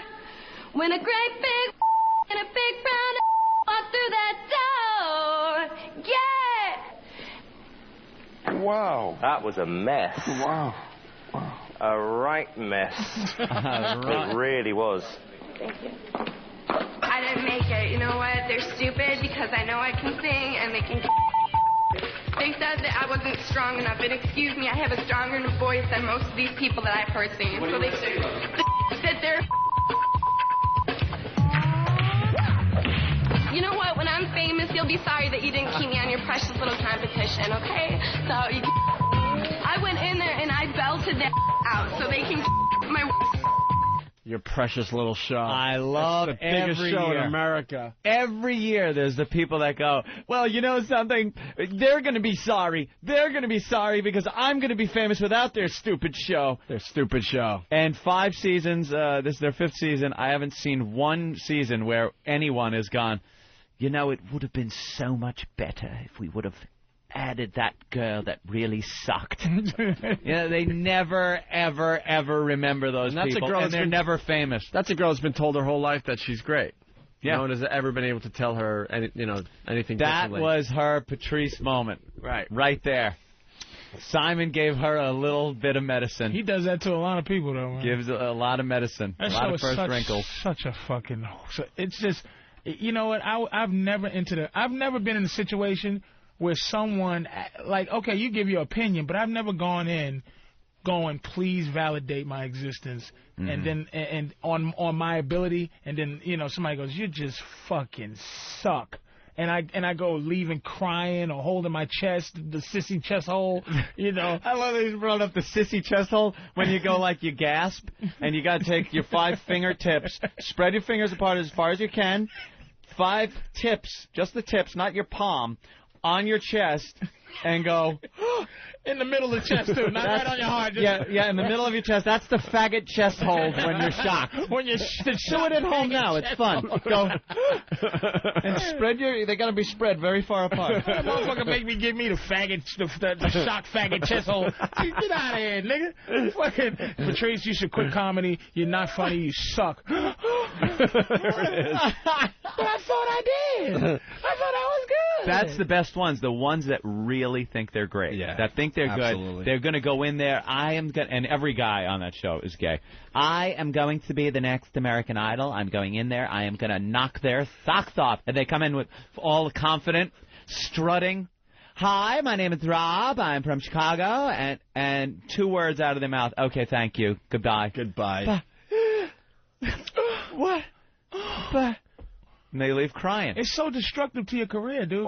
They gotta have one. See, it's like the lottery. They gotta have one that makes people think that you're not a one-hit wonder. And so they pumped up Kelly Clarkson, you know, to make sure people know. But the rest of them, this Carrie Underwood, gone. You've never heard from Constantine, not a peep. Carrie Underwood has the #1 song in America. They all do when they fucking after. Jesus, take the wheel. Jesus, take the wheel. Jesus. Ruben. Where'd Ruben go? Fantasia. She's a You know who's doing well? Clay Aiken. He's not anymore now. It's coming out. It's, you know, it's the internet sissy thing that he's doing. He's doing Vegas. So what? He's still... You know who does Vegas? People who've been in the business 27 years. That's a end of your career thing is fucking Vegas. Maybe in the old days. Yeah, the new days. It's What's new in Vegas. Really? New Vegas. It's changing. Who's in Vegas? The new Vegas. All right. Coldplay's going to be playing the MGM. Are they? Yep. Saw that on the marquee, did you? Yep. Chris Angel. Oh. What's that, the fucking magician? the mind freak kid? Well, magicians are different in Vegas. Let's be honest. Yeah. Vegas is made for the magicians. Singers and comedians. Rolling Stones? Maybe. Stones ain't playing Vegas. All right, here we go. I Shot the Sheriff. Dice! Hey, you don't put down Vegas. Here's the I Shot the Sheriff guy from American Idol. Brandon, what do you do? I am a deputy sheriff. Okay, in Chicago. In West Virginia. All right. What are you going to sing? I'm going to sing the chorus to I Shot the Sheriff. Of course. The chorus. I shot the sheriff, but I didn't shoot the deputy. And I shot the sheriff, but I didn't shoot the deputy. And I shot the sheriff, but I didn't shoot the deputy. And I shot the sheriff, but I didn't shoot the deputy. And I shot the sheriff, but I didn't shoot the deputy. Here we go. And I shot the sheriff, but I didn't shoot the deputy. You know what's funny? Just trying to change it up. This motherfucker. Wait. And I shot the sheriff. Is that it? Wow. Wow. He tried to break it up with the trills to make it sound a little different each time. Shot the sheriff. And he didn't even say no. I shot the sheriff. Oh, no. Yeah, something. But I didn't shoot the deputy. No. And I shot that sheriff. I shot the sheriff. Oh, I shot him. Nothing. Did you see the little teeny cowboy who never left the house? Yeah. That guy was great last And night. he was sang to his turkeys. an autistic singer. I pray that he wins. He was like, He was so nervous. He comes from a town of 4, I think. They asked if he ever sang in front of people, and he goes, "This is my first time out in public." Out in public. This kid 18 is with his family. I guess 3 more people. 4 generations of just horrendousness. Turkey farming and God knows what else goes on. The cattle thing too. And that's all they do. And this is his first time in public. And he belted out Elton John. What was the song he fucking sung? He wasn't good enough to make it, by the way. Man, yes, he was. That dude was okay because he was so nervous, horrible as a human being. But then his voice was like, oh shit. He was so nervous. Yeah. That his head will explode in Hollywood. Do we have that clip? Maybe we could get that clip real fast. I thought he was great, man. And he was like, well, what song are you going to sing? Elton John. He couldn't remember the song, and they finally said, all right, well, just sing it. We don't need to know what the name of it is. Yeah. And he starts singing it, and he was shaking. Yeah, now we got to get the audio. As we get that audio, the highlight, though, of last night's show was that thing. Did you notice when he walked out, they started playing the Crying Game music? I was laughing so hard. That was really funny. The Crying Game music was playing in the background. This supposedly was a guy. In all fairness, this thing it's a woman, man. Was completely in the middle. Yeah. You look at the thing and go, wow, that's a gay guy. And then you look a little more and go, wow, that's a girl that has, like, manly features. It was a girl's right head. in the middle. It was a girl's head on an emaciated boy body wearing high heels. Built like a girl. Built like a girl. It was an emaciated boy's body that he had twisted himself into a girl's and dressed body. like in girl clothes. But then guy clothes, too. But also guy right clothes. Right in the middle. And his voice was girly. The hair, the skin, the facial features, all girly. Well, here's a clip of meeting the thing. The thing. Becky, how old are you? I'm 18. You're 18. Where are you from? From Denver. I'm supporting our state. Tell me something interesting about yourself. That's necessary, is it? No, oh, come on. Something interesting about me? Well, I'm a very talented person, and people confuse me for a girl a lot of the times, which I think is so funny because I just laugh my butt off all the time. Are you a girl? No, I'm a guy.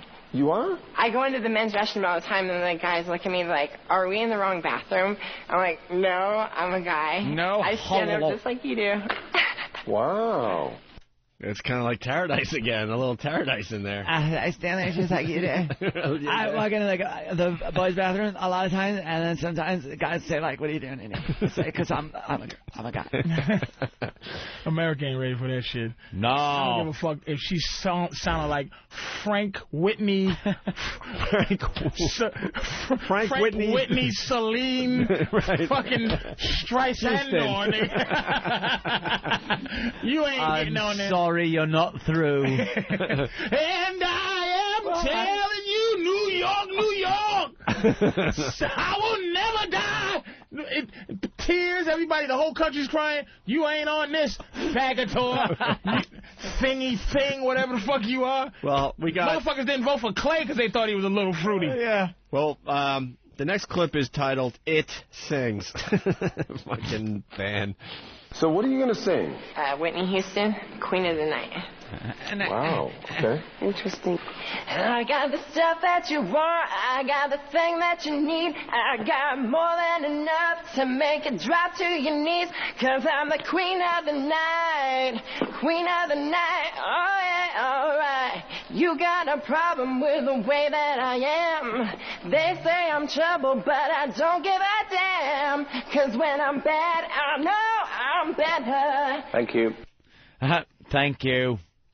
It's not a bad voice, right? This is what I'm saying. The voice was as good or as bad as any motherfucker he let through. He let the little cowboy guy through, who's cool. So he said questionable. Yeah. He let kooky guy. There was the rock guy who they kind no emotion. They you said know, and this and that. But Yeah. this and you should have seen him swinging his little sissy hips. I got this dirty boy, and like it was swinging clockwise, counterclockwise. I got this dirty hips, and I was wild, and he was just swinging. And I'm like, all right, go boy, Yeah. Go boy, girl. Go boy, girl. So it's like he was just. But America ain't ready for that motherfucker. No. Hi, what's your name? Mary J. Bill. Mary J. Bill Vandross, fucking Houston Brown, motherfucker. I got the stuff. You're not right for this competition. No. All right, here we go. We got the judges reacting to the performance. Interesting lyrics in that song. Simon, what do you think? Oh, dear, oh, dear, oh, dear. Atrocious? The singing. Confused? I think I did awesome. That's awesome. I love your self-confidence. Reality is voice isn't up to par for a competition like this. How dare well, this it's bitch. definitely different. It's no Kelly Clarkson or Ruben Studd or anything. No, I agree with you there. Yeah. Yes or no, Paula? The voice, it said it's not up to par for this kind of competition. And I'm speaking just the voice alone. Oh, boy. They had to keep. Now, the only one that did not stay on the whole disclaimer that it's just going off the voice is goofy ass, what's his name, the English motherfucker. Yeah. Simon, who's like, look, you're confused. Yeah. You know, evidently you're a faggot. We don't like motherfuckers like you on here.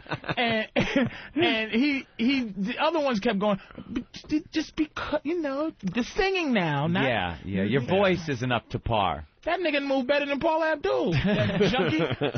Well, here it cries. Yeah. I think it's totally prejudiced to not accept someone because someone's a boy and they're singing girl songs and they don't fit the song and the vocal range of the girl. I think that's total prejudice, and I think Simon's and I'm surprised that Paula said I suck, and Randy was just trying to make it all better, but yeah, in America, if they don't accept me for who they are, then, oh well, I guess they can't handle it. It shows their own ignorance and stuff, and I don't know. That is, what a torturous life that must be, dude. Oh, man. And I feel sorry for that dude, because it's like, he's not gay, he's a girl. He's a girl. Who has a penis. It's just so sad. Girl with a penis and no tits. Just that's what you are. Fucking sad. And doesn't want to be a girl. Just a sissy, a third-level sissy. Third level. Just on the highest level on the sissy meter. It's just like, and just to be tortured like that, and just want to express himself with woman songs. Yeah. I got this day. Yeah, singing the woman songs. And it's like, you know, guys, it's like how real guys change the lyrics to like men, you know, it's raining stuff. Yeah, hallelujah, it's raining things. And it's all wet out here. It's wet out here.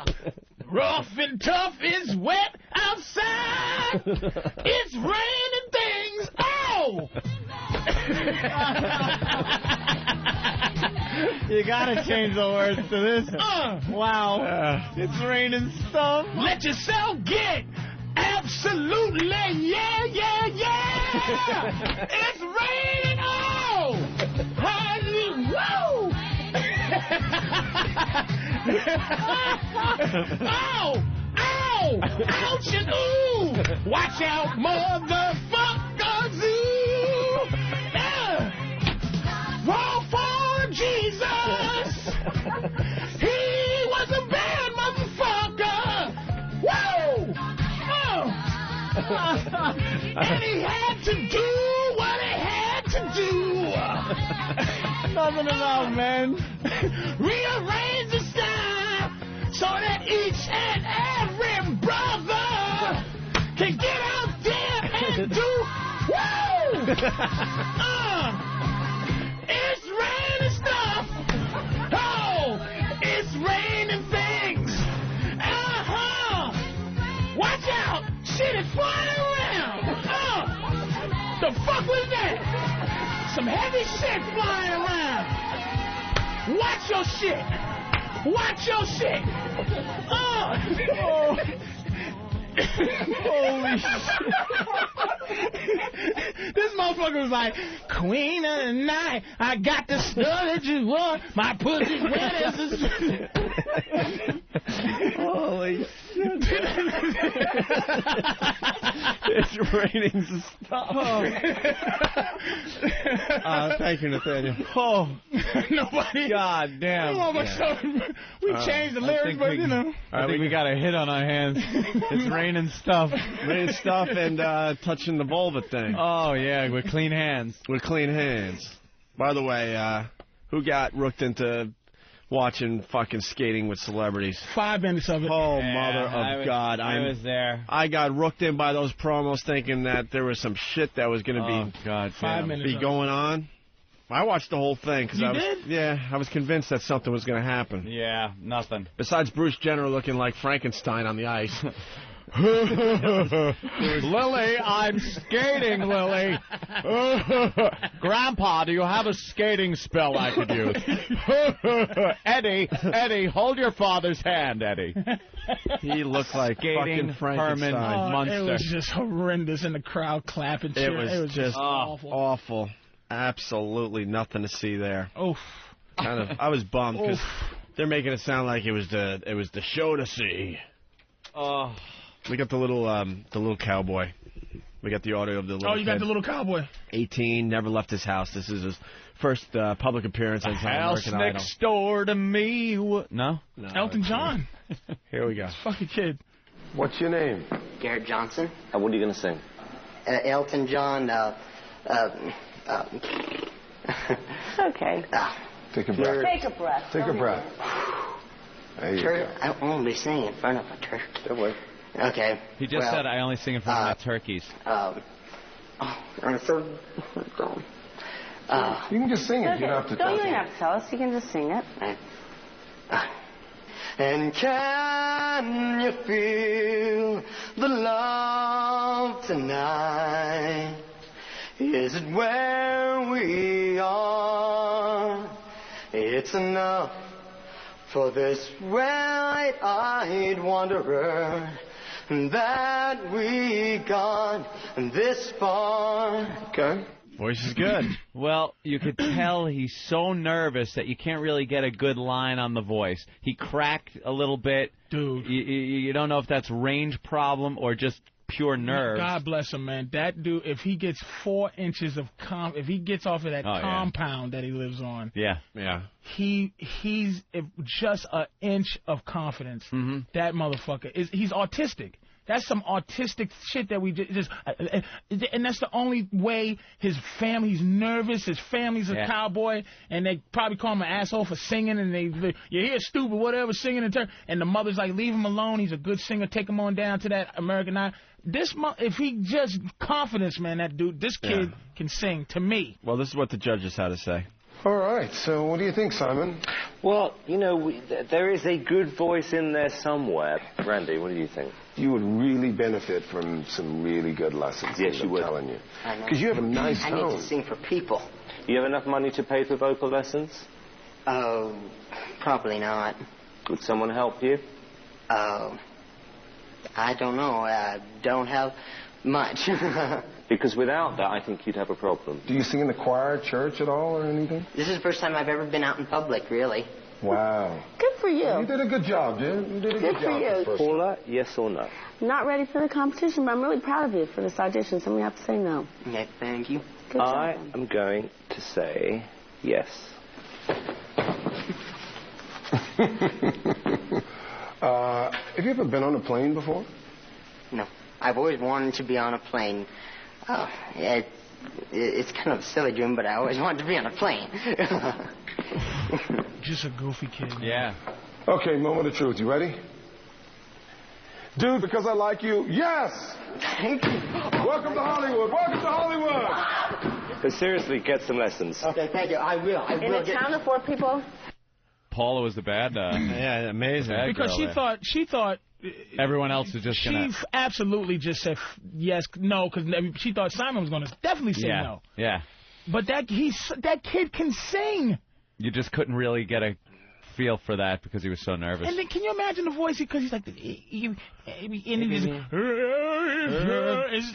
feel. He sounds like he's from the 50s or something. He's a prodigy. When you He's watch some kind of those goofy movies prodigy. where they go back in time, that's how they always have him talking. We'll see next time. When next time he's got to perform, if he's been able to calm down, if they train him a little bit. He's so out. Tim You and think he's Erie out next round. Yeah. Hey guys, how you doing? Good morning. It made for a good story, and they'll ride out the story, and then it'll be over. Tim, what's up? Hey guys, good morning to you. Hey, Tim. Hey, I gotta tell you, I'm calling to plead with you. You've got to get Drew Boogie to do a remix with Patrice singing "It's Raining" stuff. that was the funniest thing I've heard all week. You know what the most awful part of this whole thing is? I'm going to be driving home today singing "It's Raining" stuff the whole way home. Motherfucker, it just stuck in my head. I'm gonna spin the XM dial to actually find the song so I can do my own version of Raining Things. Anything where there's a woman, something where man and this, and you have to have to change the words. You gotta. Fag. That's why that sissy man is just like, how free is that? Just to be, I'm the queen of the night. Take it in the ass. Yeah. Give it to me, baby. It's just like, oh, shit. What came out first, My Girl or My Guy? Which one was it first? Oh, God, I don't know. Earl would know. Or I see Earl in there. Hey, Earl, what was first, My Girl or My Guy? Has to be My Girl, because we didn't accept the faggots until recently. Oh, nothing you can say can take me away from... Girl was first? Earl says girl. From My Girl. And then they had to change it to My Guy. My Guy. You know, but yeah, you always got to change the words around. You can't just sing it verbatim if it's a chick song. You can't. Nicole. Unless you're a faggot. Unless you're fag. Hey, Nicole. Hi, how are you? Good, Nicole. What's up? I just wanted to say that you guys are getting me in trouble at work right now. Uh-oh. Why? And Why? especially Patrice. Yeah, he'll do that. I am laughing so loud. You're an African princess, too, I could tell. Oh, yeah. Yeah, I am. Nubian goddess. Oh, and I could tell you're like kind of Halle Berry black. No. I'm like a little darker than Patrice.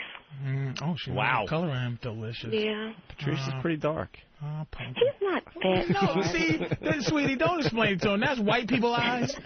Fucking, they always go, oh, that old chocolate motherfucker. We both know the deal. There was a great example of some black racism.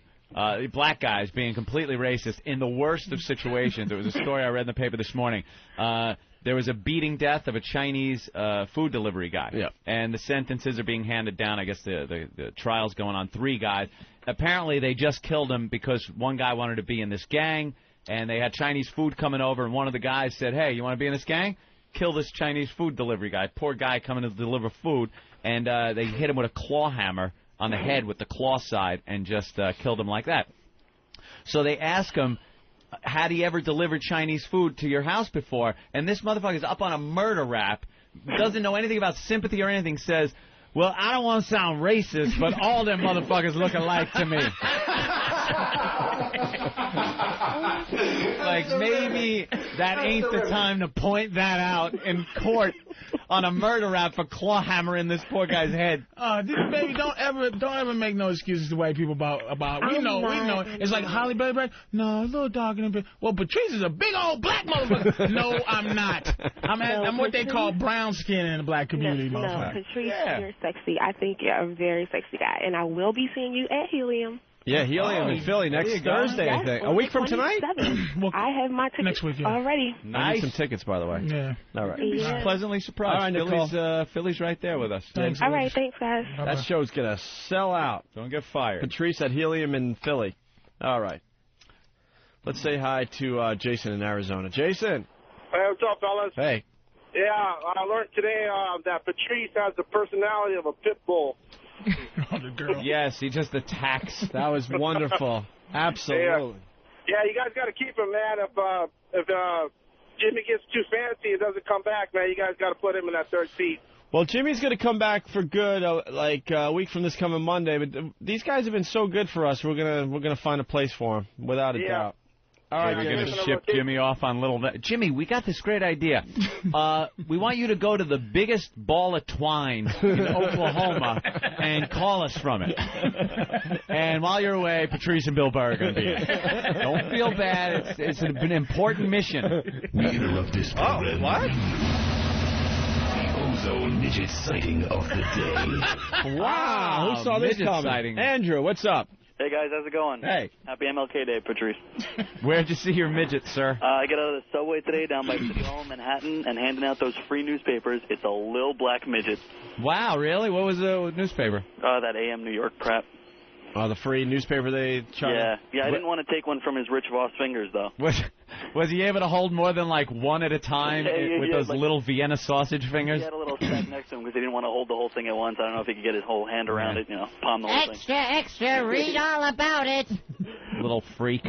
All right, guys, keep up the great work. All right, thank you. Meanwhile, back at the show. Sure are. They sure are weeding them out, those midgets. You've never heard the midget sighting of the day? I guess it is a good bet. We've been on the fence with the midget sighting of the day jaded. bet. When people see a midget, they got to call because it's rare these days. Yeah. When you got to give a girl a sonogram and you see a midget, that vacuum's got to come out. Like years ago, they didn't have that stuff. You couldn't look through that like X-ray vision. But let's say hi to Mike on Long Island. Mike. Hey, how you doing, guys? Hey, Mike. I just wanted to real quick display what I learned today. Yes. I learned today that my new favorite song is "It's Raining Stuff." It's raining stuff. I like the Clean Hand song, the country song. Clean Hand. Oh yeah, the Vulva song. That was Clean Hand. So yeah, I like that whole country bit you guys did. All right, thank you, sir. Let's go to Brian. Brian, what's up? What's going on? Hey, I wanted to call and tell you guys that I learned today if I walk in the bathroom and see a chick with small tits, I'm in the right room. There you go. Very good. Jerry in Philly, what did you learn on the Opie and Anthony show? Hey, boys, how are you? I learned it's okay to call a black girl a cunt, but not a bitch. There you go. Oh, very good. We learned that today. Mike in Baltimore.